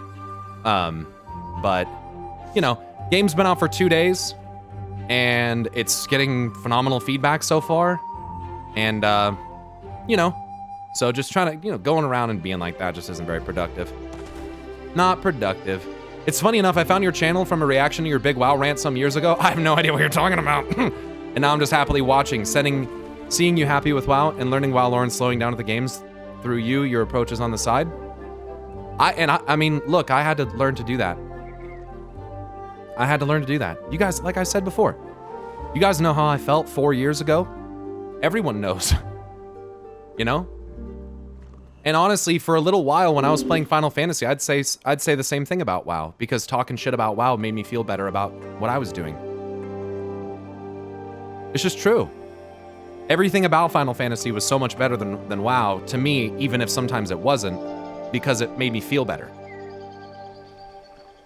And you know, I think it's healthier to play both and be critical because you love both. So that's how I am now, you know? If there's anything in this that I don't like, you guys are damn sure gonna hear about it. You're gonna hear about it. But also, there's just... Have I complained about anything yet? I mean, I've been playing 16 hours yet. Have I complained about literally one thing yet? The only thing that had any issues was that spawn rate of that one quest. I doubt you meant every word you said in that rant. You're right, Nick. You're right. I didn't mean every word I said. And that's what people that's what I had to realize, and the truth of it. Because you'll get people that say, "Oh, Pyro, your rant was so based, super base, like good for you." But I don't think that that's true. I think that in some ways I was right. But there's some unwarranted vitriol in there that I'm not proud of. And that's just the truth. And you know, you gotta own that. You gotta own the good words that inspired people and spoke to their soul just as much as the ones that were unnecessary and hateful. That's just the way that it is. But I feel like I'm much more at peace being able to accept that now, you know? I feel better about it. I don't regret it. I wouldn't, you know, It's not like I want to go back and change time. Like, gosh, I wish I didn't do that. But it's like, you just have to realize, you know? Righteous fury is still fury. And sometimes when we're furious, we can say things that are not so righteous. I think it was an emotion that a lot of people felt, but I agree, maybe not all the words. Yeah, and different parts of it resonate with different people. At the end of the day, you know, my criticisms and stuff about the game were valid. I think some of the things I said about content creators and players is not the best form. So. But there's also been people that have misconstrued what I've said, and I don't appreciate that, so I've gone out of my way to correct them. Because they say things like I said that play are just like terrible people, which is not what I said. But that's true, Pyro. When you really, really get going, not everything you say is true, and it's always said with good intentions. You can be an asshole. It's not always said with good intentions. Yeah, you can be an asshole. We all can, though, so I don't judge for that. That's one of those things, you know? Trying to pretend like you're not. Look, I'm passive aggressive, and I'm pretty condescending at times, and I'm pretty silver-tongued and quick-witted, and it's not a good fucking combination, man. Not always. It's great when I use it the right way, but when I use it the wrong way, it's not good. It's not good. It's not good for me. It's not good for people around me. I can be an asshole. That's for damn sure. That's for damn sure. But I don't get down on myself for it. You know, it is what it is. But you just gotta. It's just for me. It's just about controlling what I say when I get angry. And if that means just walking away so that I don't say it, then that's what I do.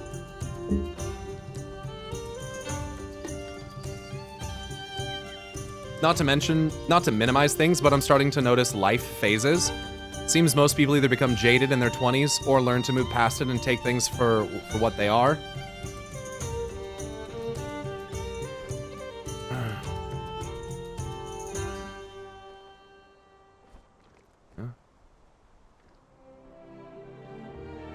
In terms of lore and questing, is there anything you've found so far that's disappointed you from a narrative perspective? No. There's no reason to play WoW other than endgame, dude. The leveling is over in hours, the lore is mid at best, and the best part of WoW is raiding. Coming from someone named Azam WOL, I'm gonna say it. I'm very disappointed in you. Not that you should give a shit about what I think necessarily, but your name is Azam Warrior of Light, and like this is your attitude that you carry between games and like communities. You just like talk down to people, tell them that their game fucking sucks because you don't like it. It's wild to me. That's disappointing, man. You should change your name.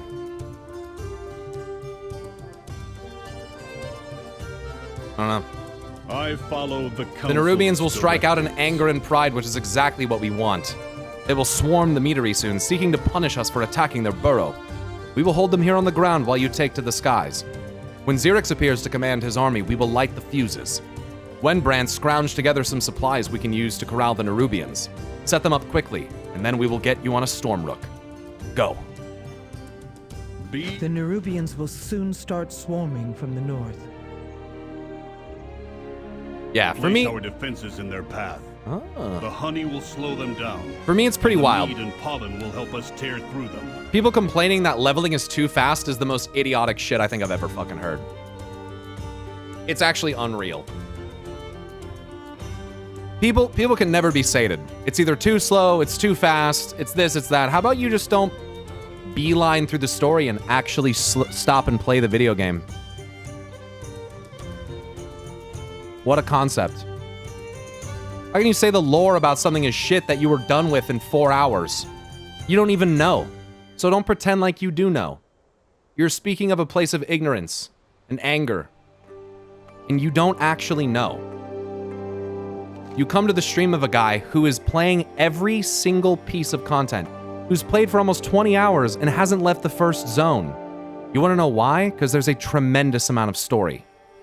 A lot of it. A lot of it that you haven't paid even a shred of attention to. So don't try to fucking say that the story's bad. You don't even fucking know. If you're done leveling, you rushed. You didn't even do side quests, I'd be willing to bet. You hardly did anything. You did the MSQ. You did dungeons. You literally can't talk. You haven't played the game. You power leveled to 80 because your fucking brain has been convinced that that's what's satisfying for you. Slow down. JRPGs are for stories, or RPGs, not MMOs, Trails Through Daybreak. Your name is Azem, Warrior of Light, you brain-dead idiot. Your name is Azem, Warrior of Light. How can you possibly say that? You're such an idiot. You literally play an MMO with the best story. You're an idiot. I'm not talking to you anymore. I'm blocking you because you are not a fun person to interact with. Get the fuck out of here. Jesus. Like, some of you self-report through your names and stuff. It's so crazy to me how you can have that mentality. It's like it just proves to me you did not pay attention. You didn't even pay attention probably to Final Fantasy's story. Like, what? It's crazy. People are just so fucking full of shit. It's not about simping for WoW or simping for FF or any of that shit even at this point. It's just about using your fucking brain, bro. If you're done with this game already and trying to put out reviews and shit like you know what the fuck is what, I'm sorry, I just don't value your opinion. I just don't. Like, I love Jay, but the fact that he's mainlining MSQ and not doing side quests, I don't give a shit about his opinion about side quests or the story. And you want to know what? He doesn't try to force it upon me because he knows that he's missing context. He fucking knows it. You know, it's just like... We are out of time. And I respect Jay a lot, but get you if on you a haven't storm interacted with something, why the fuck would we talk about it? It doesn't make sense. Yeah, who cares? Just enjoy the fucking game. Conversation initiated. Why am I catching strays? You're not catching strays, bro. That's the truth. Tell me I'm factually incorrect at any point, please. I'll wait.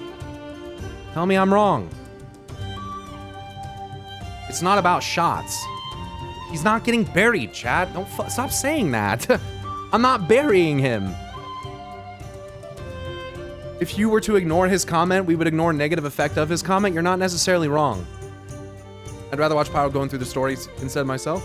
I did not bury him. Don't make it like that. All I'm saying is that it's just like, it's like me sitting and telling you what I think about Genshin Impact. Like, I've never played it. Why would I ever sit and try to say what something is that I've never even interacted with? Fly. Prepare yourselves. They're coming. It's just foolish. We will keep them gathered by the kegs, thin out the swarm, and stop them from getting past us. I have two characters I'm going to level. I focused on MSQ on one. I'm doing side quests on the other. Again. Let's just move on, bro. It's not even about that. It's literally not even the point.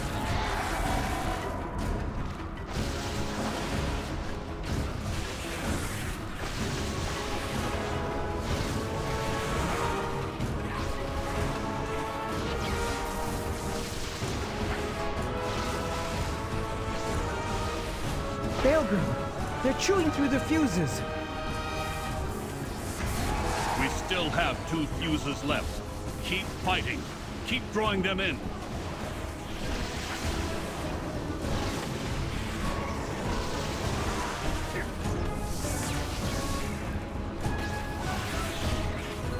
Stubborn Earthen, you will not impede my ascension. Queensguard Xerix. Your ascension, huh? Outlander, leave this to me. Get him! Get him! The fuses! We can't ignite the kegs! I must fulfill my edict. What? Forget the edicts! I cannot.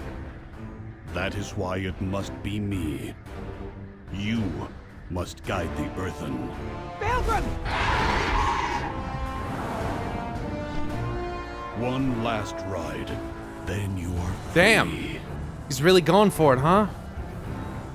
Xerix!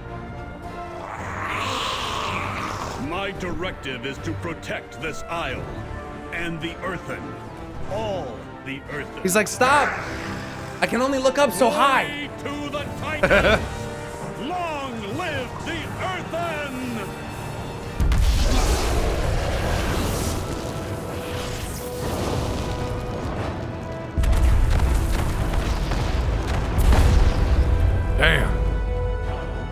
What a fucking hero. That was sick. This game's fucking gay. Soft ass, gay ass game, bro. Who's to pay this beta shit, bro? Dude, that was sick. Bailgrim! We did it, but... Bailgrim! He's gone. Damn.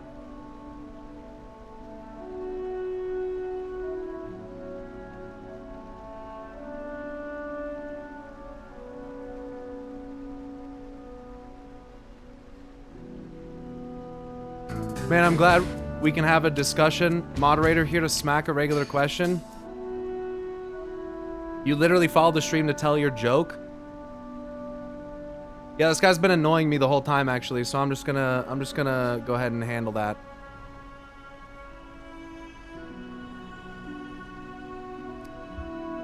Alright. I will answer your query. Xerix is dead. We did it. It is over. Bailgrim did it. She repeats the last phrase to herself over and over more quietly, each time as if unable to process the event.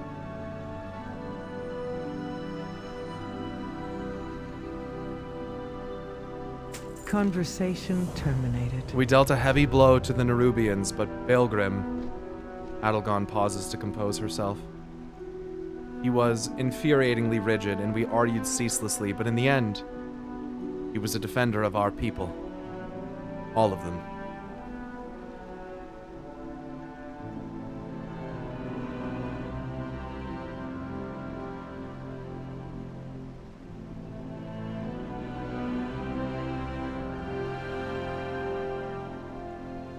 Sorry. Bailgrim sacrificed himself to vouchsafe the Isle of Dorn from the Nerubians. Everyone needs to know that, and we can't let the Nerubians force our hand like that again. Go back to Merix and Dornogal. Tell him we will come back soon. We will come soon. We just need a moment here.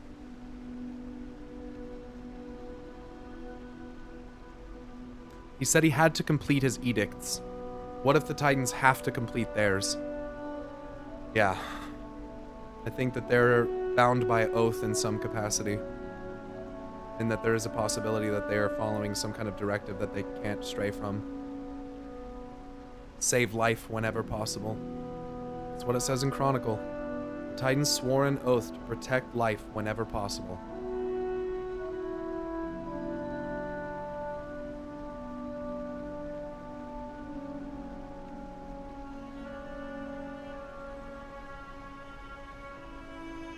Come back. The Coreway's repairs must continue. It's what Bailgrim would have wanted. Yes, you can, Malthael. Thank you for asking. Yes. I'm sure the the gay soy woke crowd will completely ignore the Storm Rider leaping off a griffin and sacrificing themselves in a huge explosion moment because it doesn't fit with their narrative. Yep, that's what'll continue to happen, and that's alright.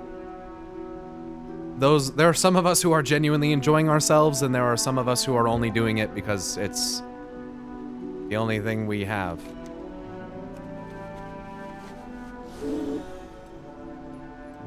So no dungeon for that one. Led me here, but not the actual dungeon.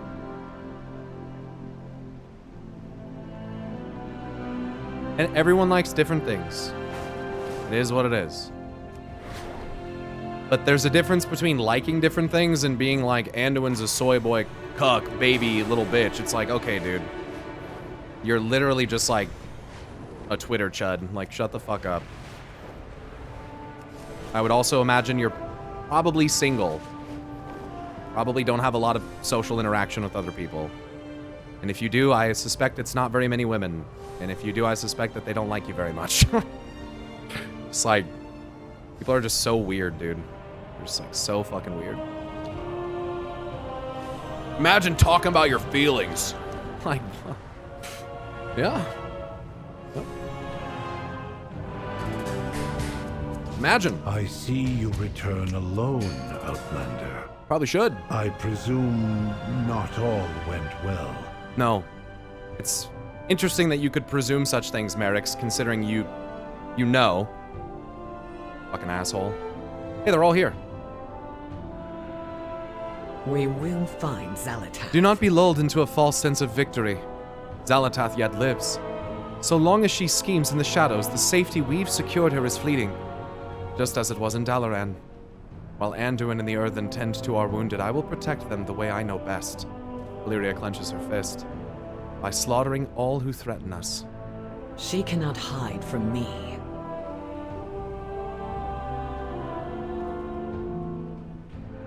As a literal gay, in my head there's only one explanation to wanting to see masculine men on your screen so badly.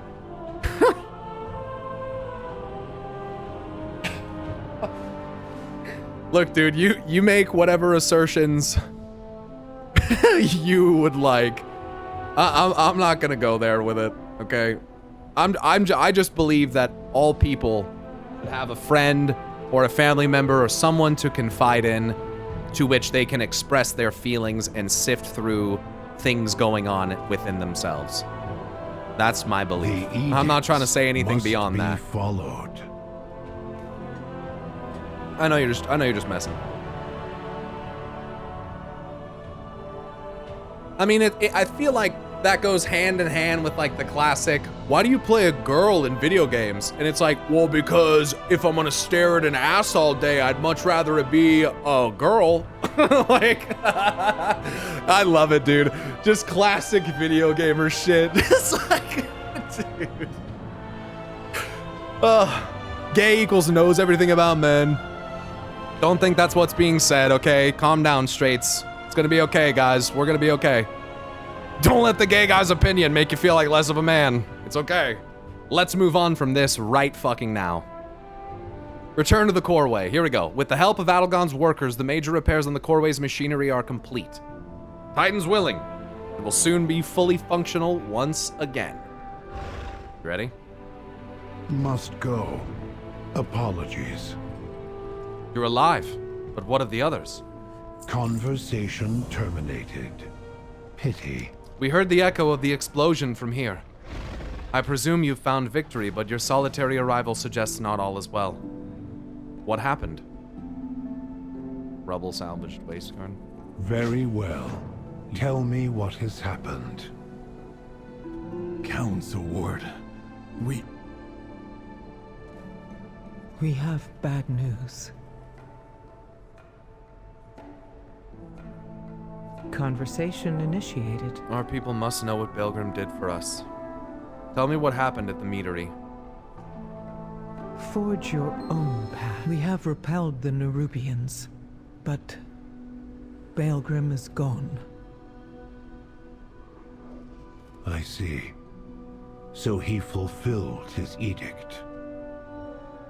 Not just that. He defended the Earthen, both the Oathsworn and the Unbound. More than anything, he wanted us to stand together again. Then we will honor his memory by doing so. It will take time to fully repair the coreway, but the Outlanders can descend to the ringing deeps. The Earthen of the Isle of Dorn will support their endeavor, no matter what the edicts say. If we can bring the machine speakers back into the fold as well, then the Council will truly stand complete. Thank you, Council Ward. Now, let's clear the last of that rubble.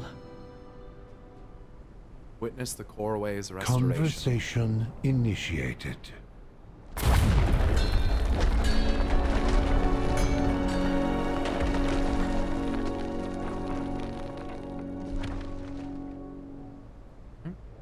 That was, well, that was it, huh?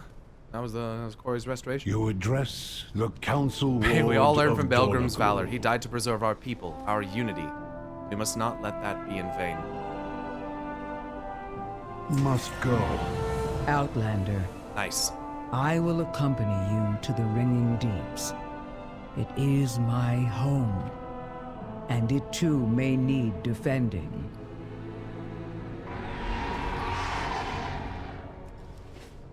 You need a hammer? Or an open hand? May your So, hammer strike wasn't there a quest in this zone where you fight a member of the botany?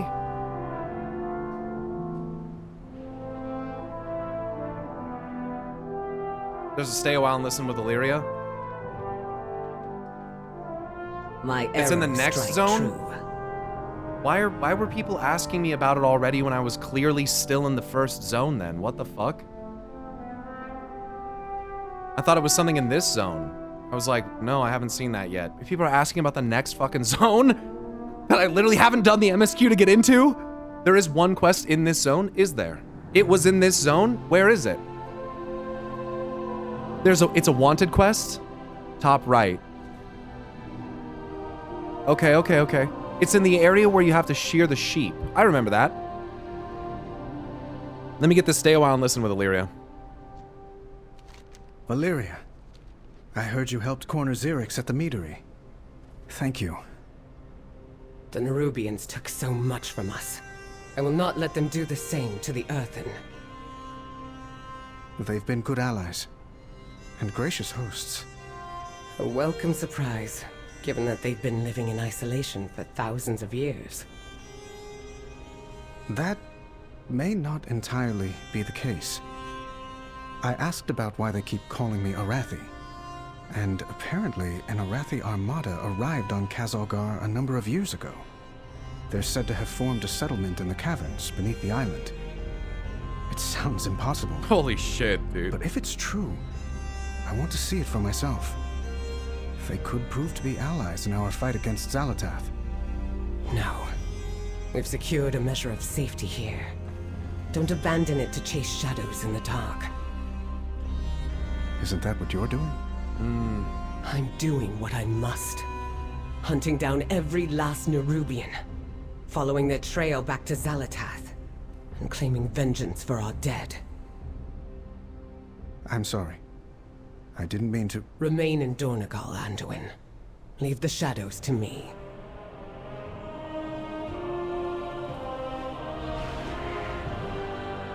That was tense. Just tells Anduin to stay.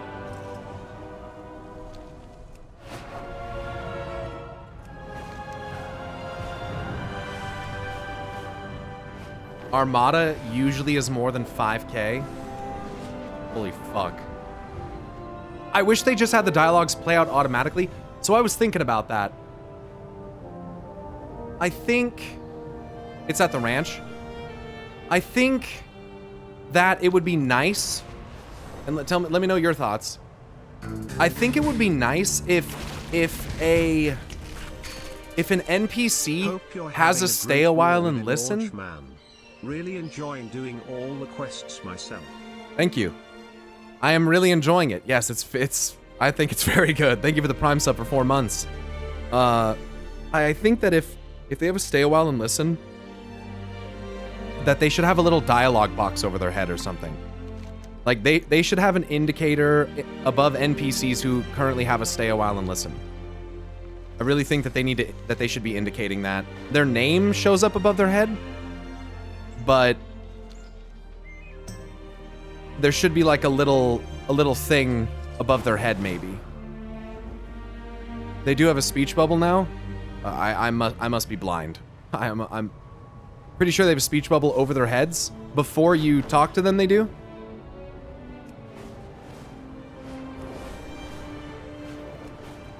I guess I'm just not paying enough attention.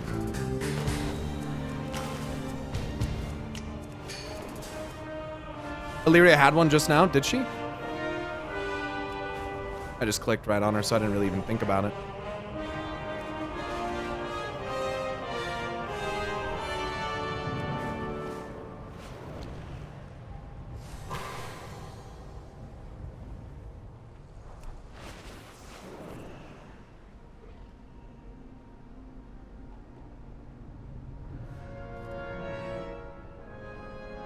I think you guys are making shit up. Merrick's has that. But why does she not have one? I'm on the hunt. You know what I mean? Oh, is it just inconsistent? So this guy does have one. Yeah, see, they all shouldn't. They all need this. What the fuck is that? Like, how come his has one? See, that's fine. How come, what the fuck? Yeah, they just need to be tagged properly. So they yeah, that's the problem. So that they have it, obviously, clearly, as you guys are saying. You're not making shit up. But Illyria doesn't right now, which is, I just don't get that. If the character has one, they should have it. The mountain lends us its strength. It goes away when you've listened? Oh. Oh, let's see. Stay a while and listen. Oh, it sure does. It sure does go away. Damn, I'm like asking for shit that's blatantly right in front of me. Here in Dornoble. What an idiot. It is an auspicious sign indeed. What? Oh, right. Me? Oh, yes. A Thragar of old I am. Will you be returning to your duties then? Duties? Can you refresh my memory of what maybe are? Going into the core way?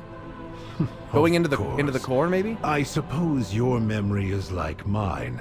A little dim around the edges after a few thousand years. Our Thragar were the best of us. Chosen by the Titans and instilled with great power. They were our heralds, our generals. They made decisions for the Keepers in their absence. Your duty is to guide and protect us, to warn us of oncoming danger, which in a way, you have. These other Thragar, they look akin to me. They were larger, perhaps, but they shone, as you do, of hard minerals. Azeroth, you fox. Did you do this on purpose? To pave the way here for us? There are those around. I'm sorry. Magby. My auditory functions did not catch that. Needn't you mind. Had a stray thought. Thank you for jogging my memory. There are those around us who believe that this is all the Titans doing anyway. So...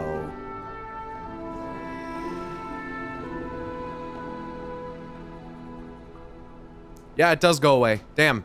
Thanks for pointing that out to me, chat. I don't think that I actually realized that. So if someone has to stay a while and listen, they should have a white box over their head like this icon when you hover. And then after you listen, it goes away. I didn't even know that. Now I know. I'm sitting here asking, like I said, for something that's blatantly been in front of me. Oh, that's embarrassing. I speak for the Unbound, but they have... Azeroth, you fuck. Like people asking for a good story? It's happening right in front of them, they're just not paying attention to it. Is Magni talking to Azeroth or no? I really don't think so. Seems like the whole speaker thing is like entirely a Titan thing. I think that the Diamond King King of Diamonds has been made upon very much still applies to Magni. And I think that it was more than likely Eonar who was speaking to him. He said he heard a familiar voice urging him forward in Antorus, and that turned out to be Eonar. So I'm just not so sure that Magni's ever really been listening to Eonar.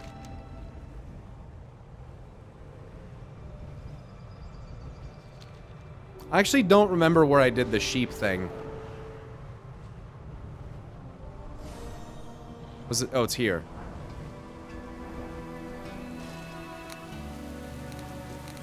Right? The ranchers.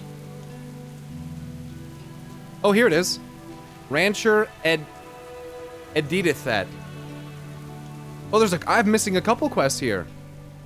How are ya? Take a look around this beautiful town. What do you see? Ranchers and their moss wolves, but where is this rancher's flock? In the guts of a beast they are. Stormscar, they call him.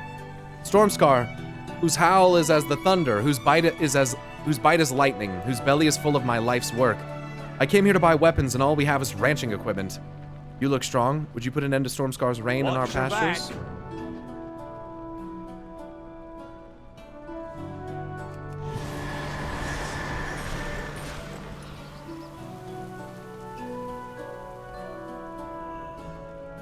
Hey there. Mage Slayer, there it is. The kind people of this town have given us sanctuary here. The least we could do is protect them from the dangers we brought with us. The See you Spire later. Breaker. We're no strangers to Nerubian attacks. The Kirin Tor is well equipped to handle such a threat. Dalaran was equipped.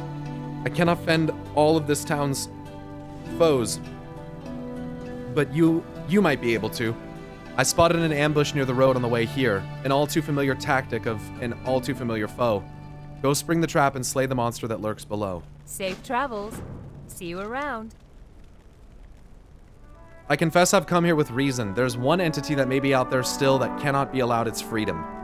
A prisoner from the Violet Hold that we begrudgingly know as the Mage Slayer. I'd come to request aid from these people, but they're farmers and ranchers. I hope you're better equipped for the challenge. Have a good one. Mage Slayer, huh?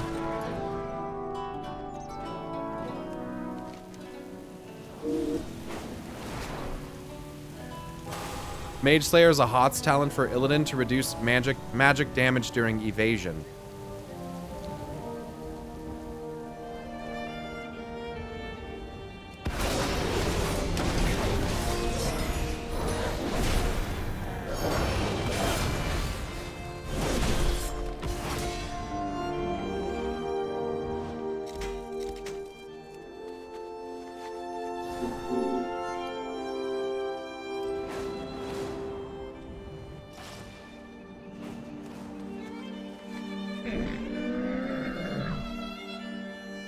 Every building looks cozy as fuck. They are. They are. Many lucky doos. Is his name meant to sound like I leftmost mom?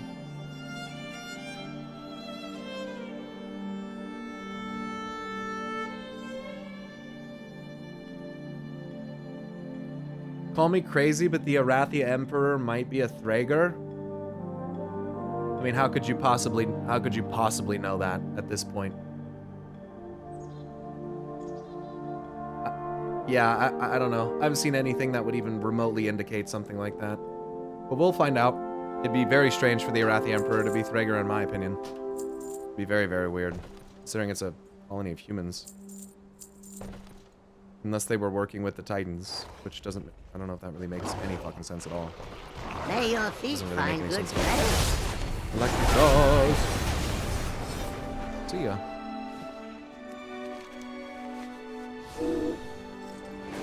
Anubescus.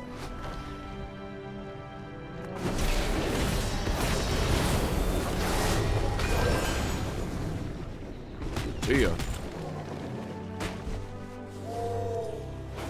His name was Edit That.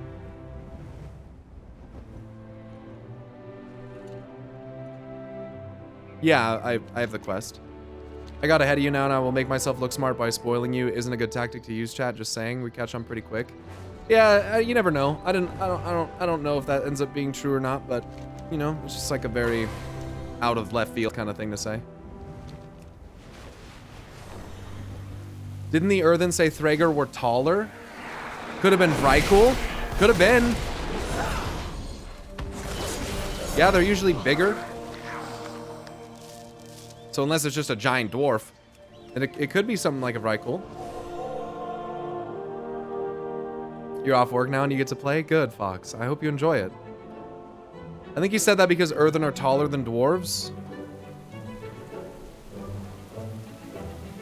Are they?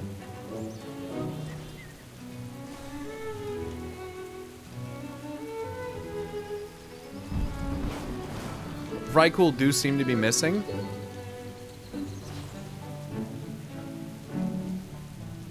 Could have something to do with why the Arathi came here in the first place, but I'm sure the Beladar or whatever it is maybe the main thing.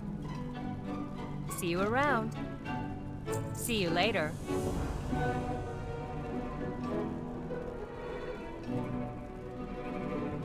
I didn't even Have see a what I good just one. did.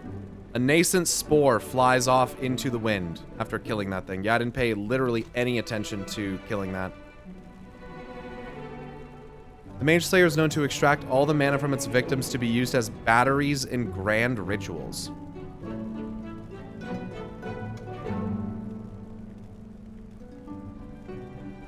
That's horrifying.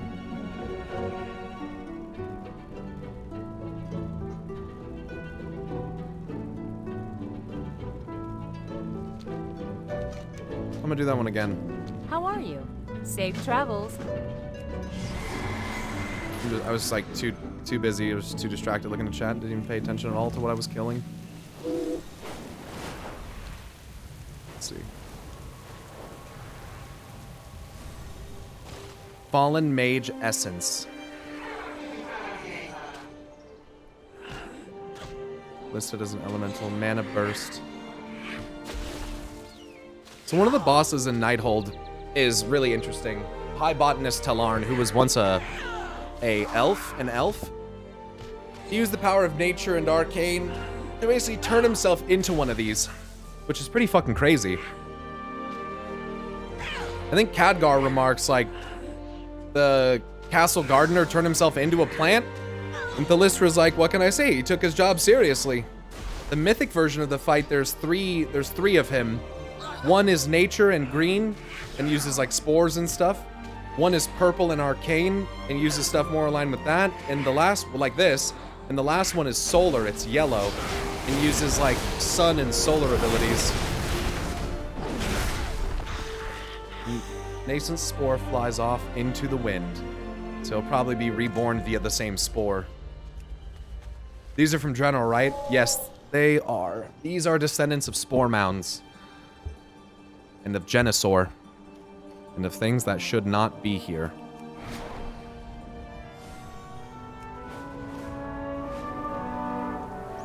But if they end up being here, then that's exciting. There's reasons for that, I would think. Hello. Yeah, I remember that. Immortal is that, yeah, during the Maghar scenario, right when you come into Durotar, you can turn around and you see them running off into the Barrens or into Durotar or whatever. And See you around. a lot of people don't know this, but a lot of people don't know it, but that used to be a beautiful, lush jungle. In fact, in the Orc Heritage questline, part of what you do, I think it's the Orcs, might be the Trolls.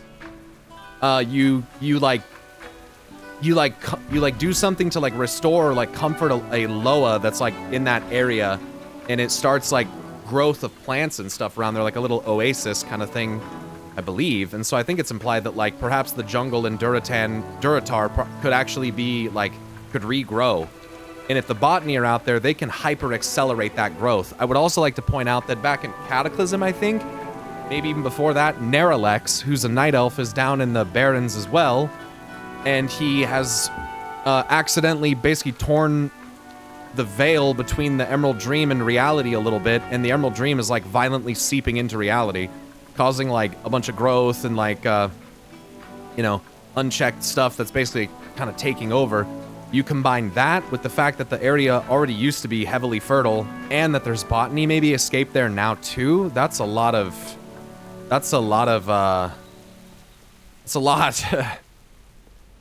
He was in Wailing Caverns, yes, but then he ends up being, I think it's Kata later for that. Still enjoying the journey? Yes, very much so. You got my attention. See you soon. My role in this world is to slay wolves, according to this guy. We all have our place. Is this guy's name like a reference to something, by the way? Edirithid? Like, what the fuck is that? Like a play on the word epithet or something? I don't understand.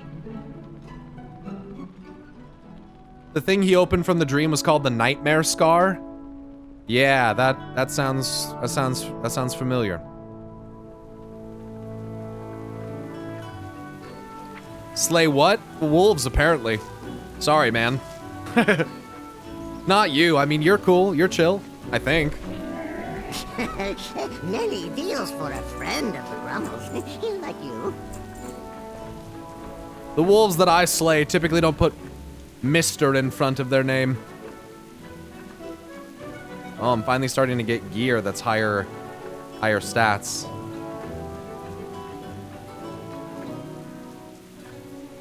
Not gonna put it on yet. Still need a little bit more to convince me Good that. fortune to our friends. I love the journey, but at the same time, I'm itching to see Ashkahet and stuff already, you know? Yep, but it's not going anywhere. The game's not even officially released yet. We're still in early access, so it's like, again, I mean, I'm the kind of guy now where like a cinematic will come out and I won't watch it for 4 days if it means that I get to watch it on my stream, you know? Fun future content.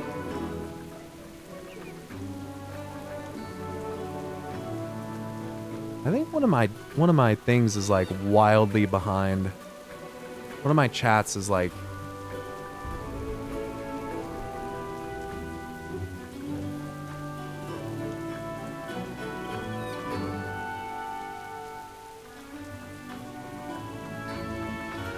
okay, I see why.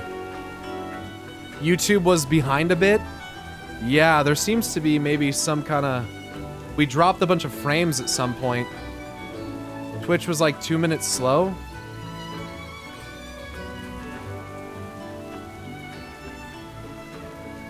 We behind? I don't think you're that behind.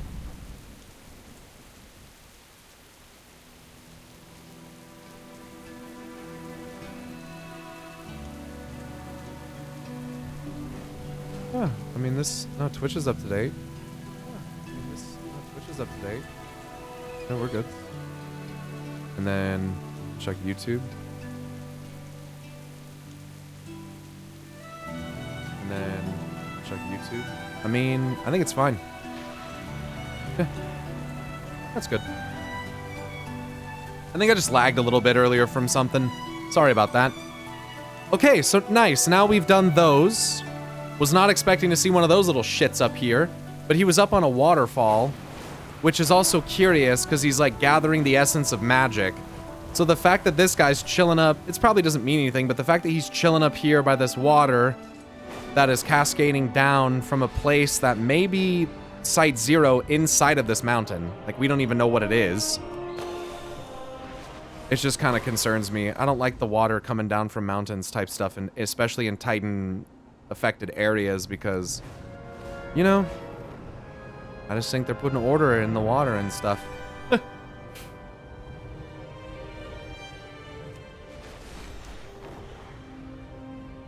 Pearlescent shell crab, right? I never did that. Okay, I think it's time to... I think it's time. YouTube has like a 5-second delay, nothing crazy.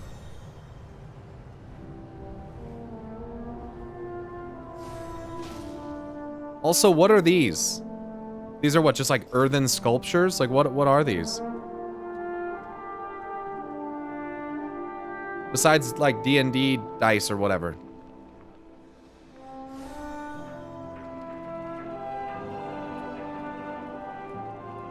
Magni's balls, probably.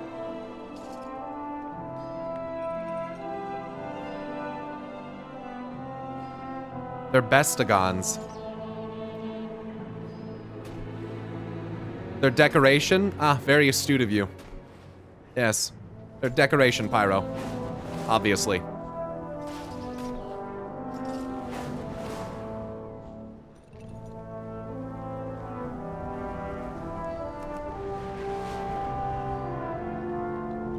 Pyro, those are decorations? Oh, really? That's remarkable. Maybe Dead Earth and become D&D D20s. The Delves brand has idol item and it looks like that. Okay. Rumor has it, they're decorations. They're irregular tetradecahedrons, 14 sides, not all the same.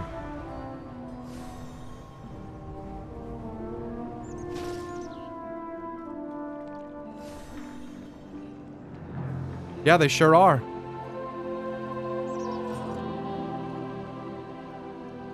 Does that have any meaning?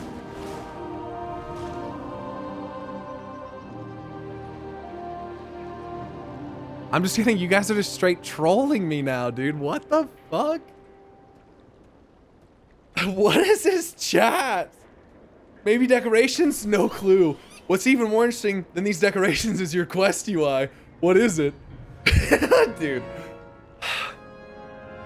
They are hexagons. Some of them. But not all sides are the same. Erakoa decorations, perhaps? The Dreadlords, which I like. Dude. This is fucked up, dude. I'm in the Twilight Zone right now. What the fuck?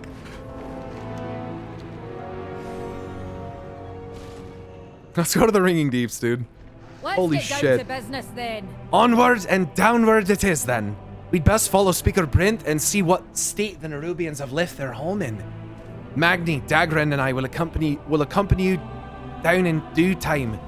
Would you mind roving ahead and making sure there's a warm welcome awaiting us?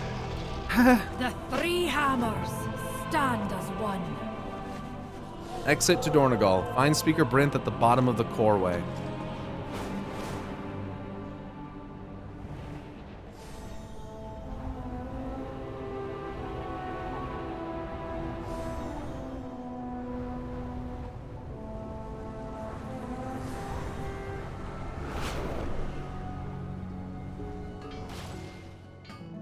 Resrick, coreway hand. Corey's a bit steep, isn't it? Not to worry, I can help you get back to the top if you need.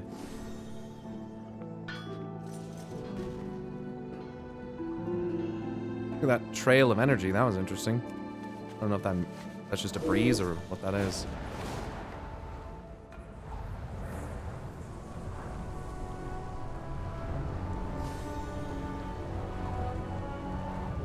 A lot of pipes and stuff in the wall. Steam coming out of them. Maybe they're moving water. Damn, dude, we are going down here. Speaker Brinth, the High Speaker, has the situation under control. Under control? The station is in ruins.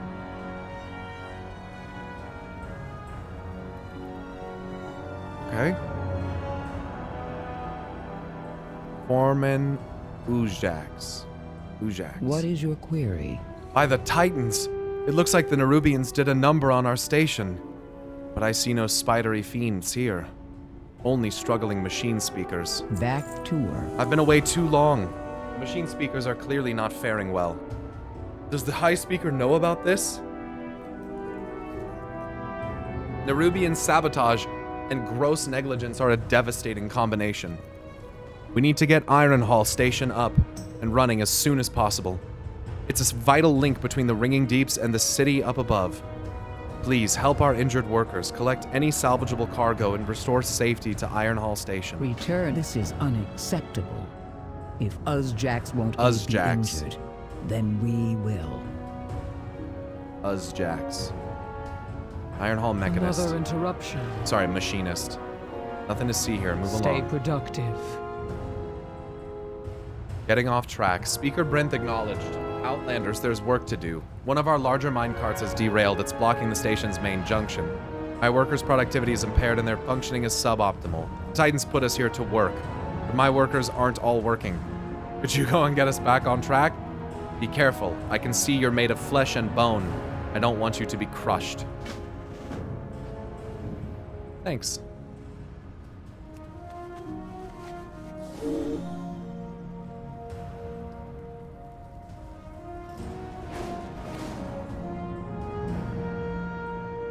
Oh boy, that didn't take long. It's everywhere.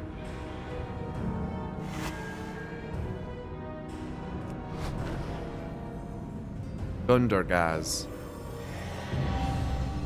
Oh man. This is a big cave. This is a big cave. It goes down over there. Holy fuck.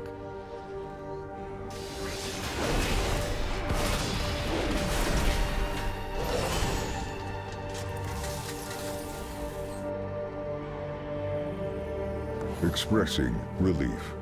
Glad to see a friendly, whatever you are. Sounds like Tyr. I think Earthen are slightly bigger than dwarves. That is, someone said that earlier. I'm pretty sure that is correct. Malfunctioning robot. Adorned with gems.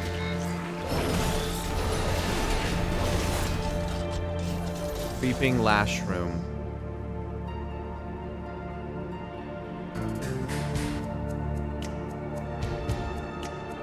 Pierogies, thank you so much for the Prime.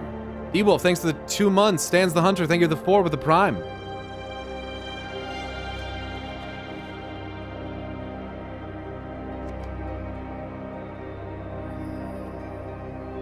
Please, proceed.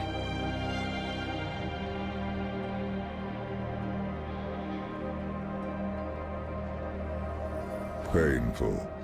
Not a memory I'm going to keep.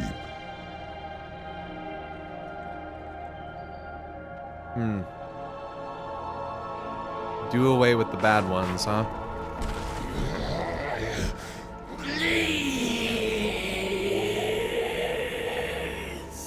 Beryl Scarden.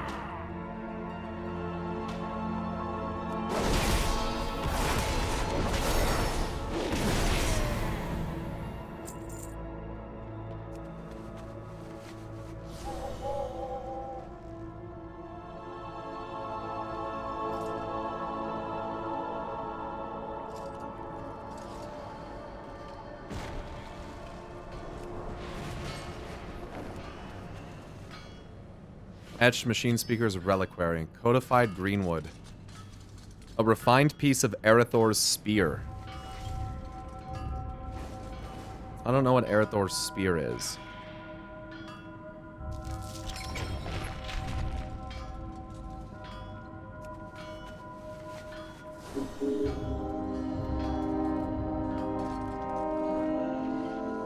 It's an herb? Painful. Oh, okay. Not a memory I'm going to keep. That makes sense. It's a herb. Painful. It's a herb. Not a memory I'm going to keep. It's a spear that belongs to Earthor. Also, is Taro here?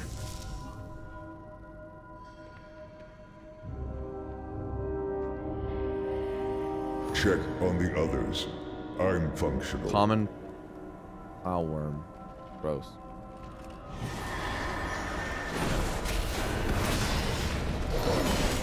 If Taro shows up, I gotta clarify something about Eretor and Earthor.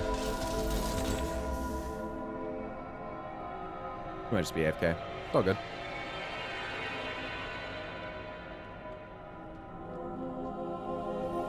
Timely intervention. Nerubian explosives. I declare my gratitude.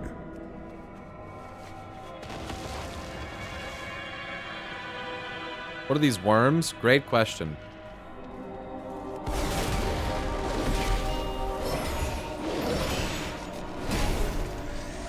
For people without early access, Blizzard is now spoiling people on YouTube by already uploading the intro questline cinematics. I mean, is the thumbnail spoilery, or is it something you have to watch in order to be spoiled? Because if you have to click on it, they're not really spoiling you. But it is interesting that they're putting it out before official release. But you just, yeah, be careful, I guess, because it... Khadgar at a wall? The spoiler isn't spoilery, and in the description they say spoiler alert.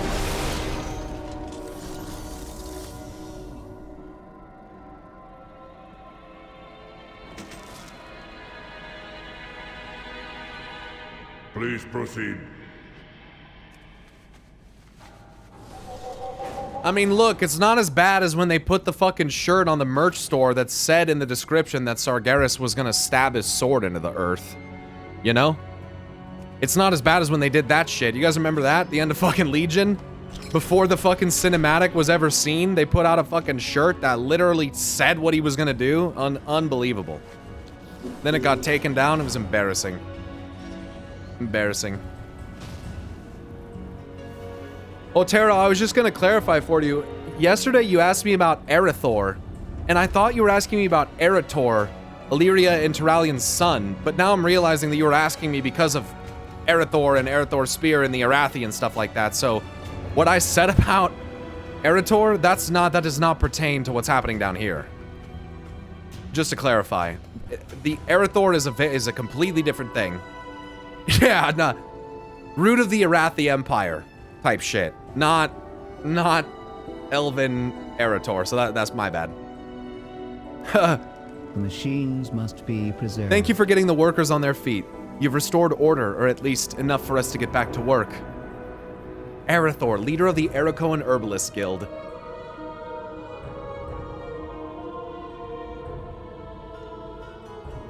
I need some Erakoan herb to get through this, bro. Jesus Christ. The best way to impress Foreman Uzjak is by getting work done, and you're doing that. But tread carefully. He's loyal to the powers that be, so we should watch what we say. I will ensure your name is in the archive. Report requested. Did you find anything? It's a what? A Skarden. This information is irrelevant to my assignment. Focusing on work. A Skarden? Here? Does the High Speaker know? That is not your concern. We do as he commands. Uzjax is a weird fucking name for an Earthen. Conversation initiated.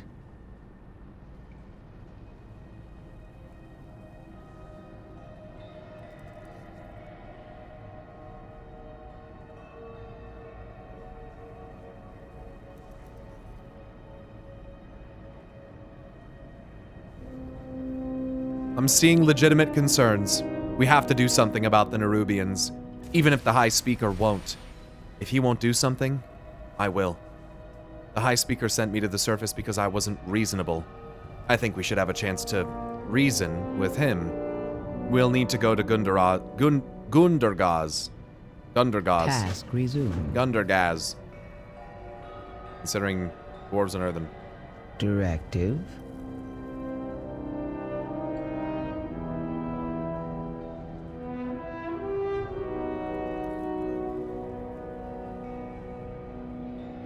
Or maybe they just didn't show enough to the players and build up on something that hasn't even been said? What are you talking about? What are you typing fucking paragraphs for? Hold on, let me see this. I feel like the lore lacks motivation in what we as a player are doing, or it's misleading very hard because I don't feel like they're showing enough. What is the underground city? What is that crystal?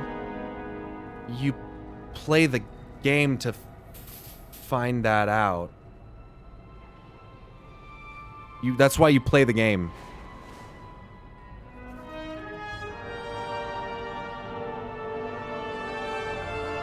People want to like these 3 X-Packs so hard they turn their critical thinking off. You guys are actually fucking idiotic. Jesus Christ. We're not reading YouTube anymore.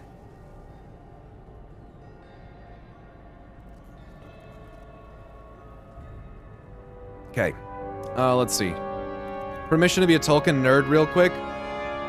Gundergaz is likely a reference to Gundabad, a location in Middle-earth where the first dwarves awoke from their stone form.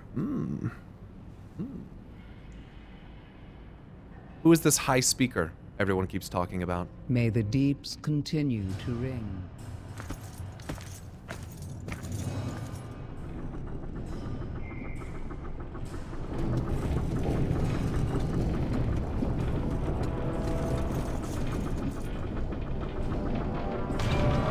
Outlanders, this is the realm of the machine. And I am the High Speaker. And who is this? Brinth? I almost forgot I sent you away. I have been busy addressing our greatest problem. The Awakening Machine. What distractions have you brought before me this time, Prince?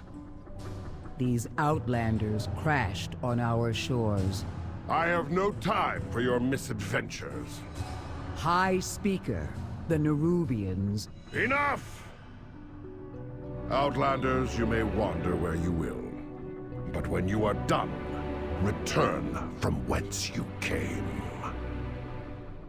Yeah, he gives Odin vibes to me. Has spoken.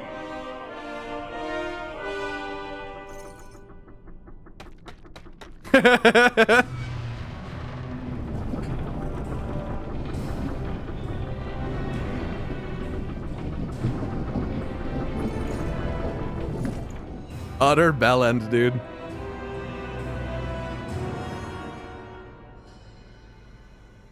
That's one hell of a throne. Yeah, they just pull him around. It's weird that Eirik doesn't really speak like the rest of the Earthen. There's a couple Earthen that are definitely a little less programmed. I'm glad people like Brinth though. She kicks ass. If it weren't for Faerun, she'd be my favorite new character. I wouldn't really know. Wouldn't know. Damn, there's a lot of side quests all over this bitch. Let's go. The stone vault.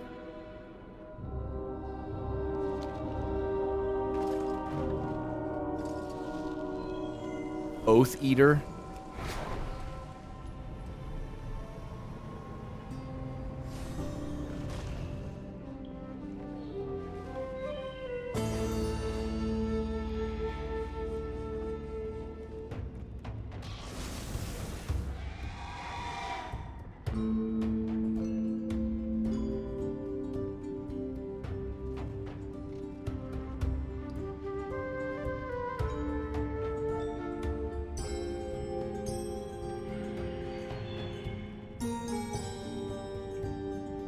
I just feel like until Pandaria, all the expansions had build-up that made sense and explained what happened before and why.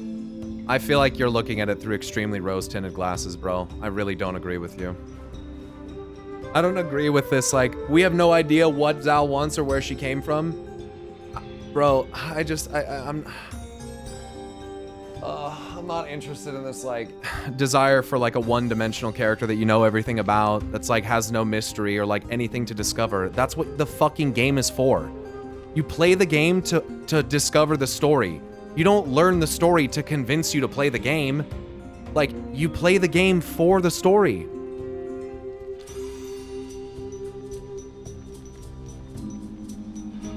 Like, oh, well, up until Mist. So you're telling me Mists, Warlords, Legion, BFA, Shadowlands, none of those expansions had any predicated, like, nothing that led up to it, nothing that had anything make sense. Like, do you realize how fucking idiotic that sounds?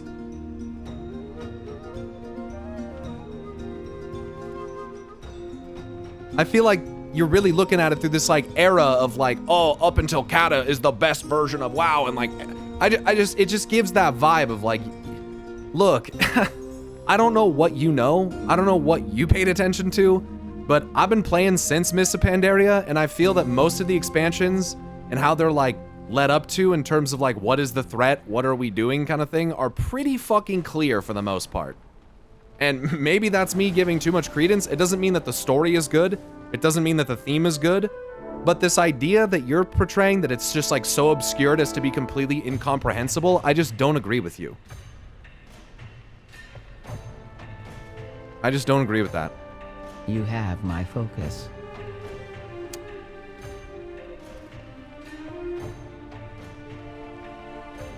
The Earthen and the Ringing Deeps remind me of my people. Hard workers. Faithful, sometimes forgotten by those who depend on the strength of their hands. I think we'll get along fine. Yeah, Saxon, you have to remember that the best expansion was the one I started playing in, and WoW has only ever declined ever since. Yeah, that's really how it feels, bro. It does feel like that. Like 9 times out of 10, that's what it feels like. Like, yeah, dude, yeah. Yeah. Why are these Earthen so different from the ones that are in Uldaman or Ulduar? Is it just because of the material they're made of, or is it much more than that? I think it could be their exposure to the anomaly that is here in Khazalgar, whatever that is, or it is their memory gems. I don't really remember having learned anything about memory gems and the crystals and stuff that they're doing here with any other Earthen. I've never heard of that before. So when we came here and started learning about their memory crystals and their resets, wiping their memories and relying upon memory crystals, but not having access to the machines, so eventually they basically just, like, go into stasis and shut down permanently, is just like, that's immensely fascinating. That's something we did not know about the Earthen at all. Remember being a caster attacking with Juan's auto attack mobs because lack of mana?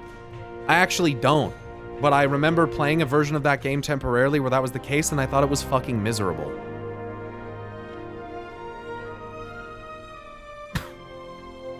Like, I'm so glad WoW's not like that now. Because that sounds fucking boring. Could memory crystals be related to the Unguro crystals? I mean, maybe? Sure. Yeah, considering Unguro's in a relatively, like, close proximity. It's part of how I justify it being where,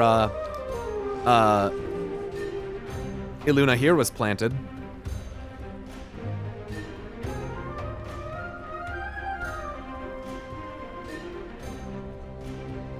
YouTube commenter speaking from pure nostalgia. Vanilla WoW, TBC, and Wrath all link back to the Warcraft RTS. Anything after that is new, mysterious, and scary for him.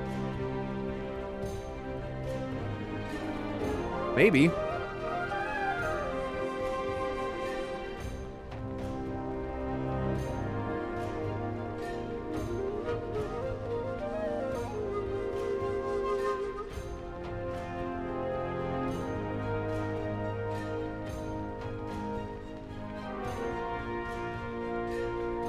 The music is so good. I know. It seems like their edicts and the access to the memory cores keep them within their program, while other Earthens seem to have deviated from that after not being exposed for long enough. I agree, and it also seems like the longer that occurs, the more that they kind of begin to, it sounds like that the machine keeps them from, like, recognizing free will and the capacity to, like, die.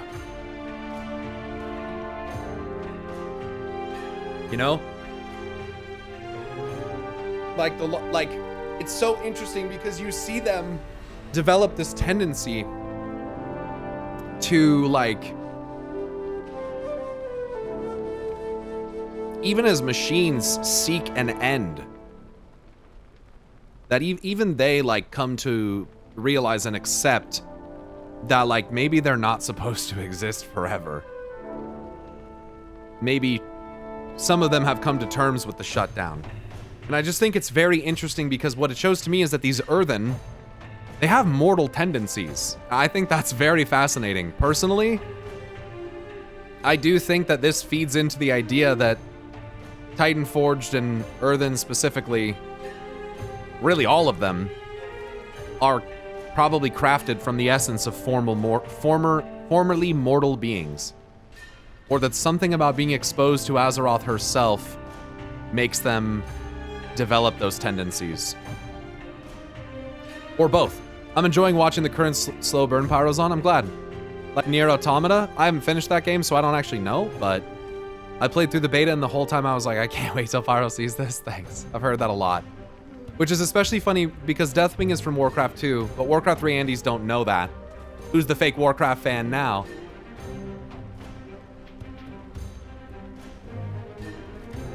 It's just very frustrating because I think from some people's perspective, it seems like there's some folks and things have been good, okay? There is a such thing as games in the past being really good and being classics and, like, all-time greats and stuff.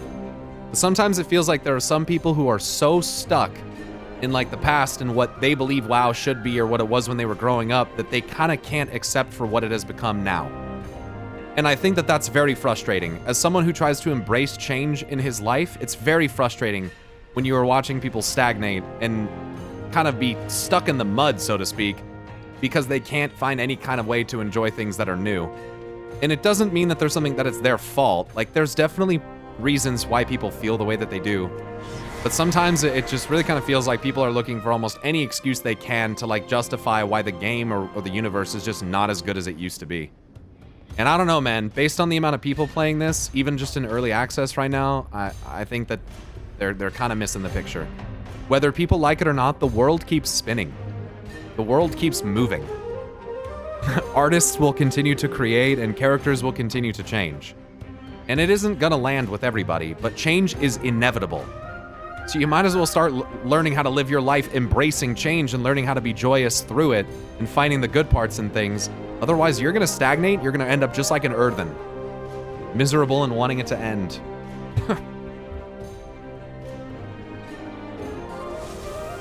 Are you here to chat or work? I attend to the archive. So much for reason. The Ringing Deeps has plenty of problems, and the High Speaker's obviously distracted. He sounds obsessed. I haven't played in 7 years. I just want to understand the perspective now, nothing else. I'm not saying it's bad or that it was better.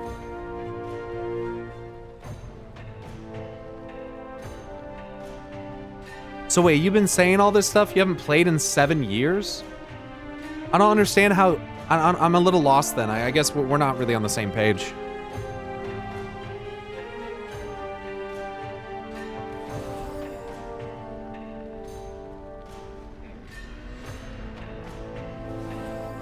But I watch every cinematic, I listen to every Noble video, and I'm missing something I want to understand now. What are you missing? What do you mean?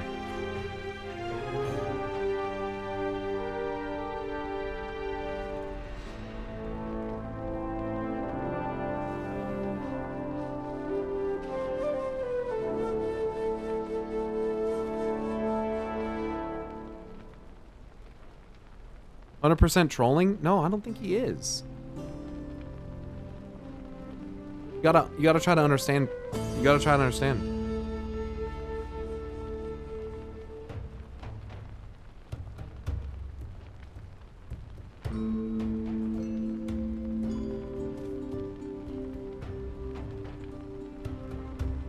I think they want to know how we got to Xalatath being the big bad.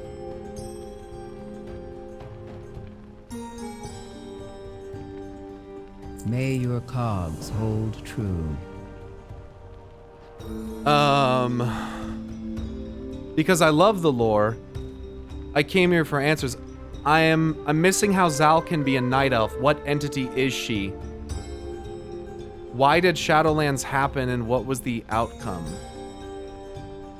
So so the last part of what you're saying, Shadowlands happening and the outcome of that, I don't know if that's exactly relevant or important to the rest of what you're asking. So first of all, Zal isn't a night elf. She is a void entity, like some kind of revenant, like some kind of dark entity that has taken the body of a dead blood elf, high elf essentially. So she's not actually an elf. She's using that body like a puppet. And Zal has been built up from an artifact weapon to an actual story MSQ character in Battle for Azeroth with N'Zoth and stuff like that, up into where she is now. So you need to play the game to understand that. And that's not even Shadowlands. Play Legion as a priest, a shadow priest, is the best thing I could recommend to get started with it. And then play Battle for Azeroth, probably also as a shadow priest, and play that story, and you will understand why Zal is like a main thing. Shadowlands is a bit of a diversion from the Void and Light plot and things like that for a little bit. And Shadowlands isn't inherently tied necessarily to Zal herself, per se, like in her exacting plot. So Shadowlands isn't, it's kind of, I don't want to say it's its own contained story, but it's not really, I don't think that's really what you should be focusing on, frankly. I think in a lot of ways, like, the Shadowlands for the questions about Zal are mostly irrelevant, but there's still things to be gleaned even from Shadowlands about the Void and its interactions with the Shadow. So the most important thing you need to understand is that Xalatath is the harbinger of Koresh. When the Koreshi summoned Dementius, the Void Lord that destroyed their world, it is basically stated at this point that Xalatath is the one responsible for being the harbinger and trying to bring Dementius in. It's heavily implied, if you watch the cutscenes as you claim you did, that Locust Walker was her target, and that Xalatath probably used Locust Walker as the means through which Dementius was summoned via manipulation. The very same thing she's trying to do to Illyria Windrunner right now, and it's probably gonna work if Illyria can't figure her shit out. So Xalatath is a harbinger. We don't really know exactly what she is. We don't know if she's an old god. We don't know if she's a Void Lord. We don't know if she's just a fragment. We don't know if she's a fallen Dark Naru. We don't know what she is exactly. She could be a former Koreshi who needed a body because the Koreshi didn't have a physical form. I don't know if you guys remember this, but when the Koreshi's forms were destroyed, they bound themselves into a physical form using enchanted bindings. That's why they wear those wraps that they do. By the way, Xalatath is wearing those wraps along her legs if you pay attention to her model. So there's a good chance that Xalatath is formerly Koreshi. But what's going on essentially is that she has been built up as the harbinger to the Void Lord Dementius. And what has been implied is that her plan is that she's going to, in some capacity, leverage the power of Azeroth's World Soul to try to summon in a giant shadow entity, which has been referenced as far back as early as Chronicle Volume 1, stating that they're trying to basically corrupt creation and take over the cosmos by consuming all matter and energy. So Zal, what she's doing is she's kind of the harbinger for these immensely dark figures. So in this way, Xal'atath isn't the big bad. Xal'atath, as her title literally says, is a harbinger for something else to come. Something greater, something darker, something much more sinister, potentially. And so Xal'atath isn't the big bad. She's the one who makes the phone call. You know what I'm saying? And then the big bad shows up.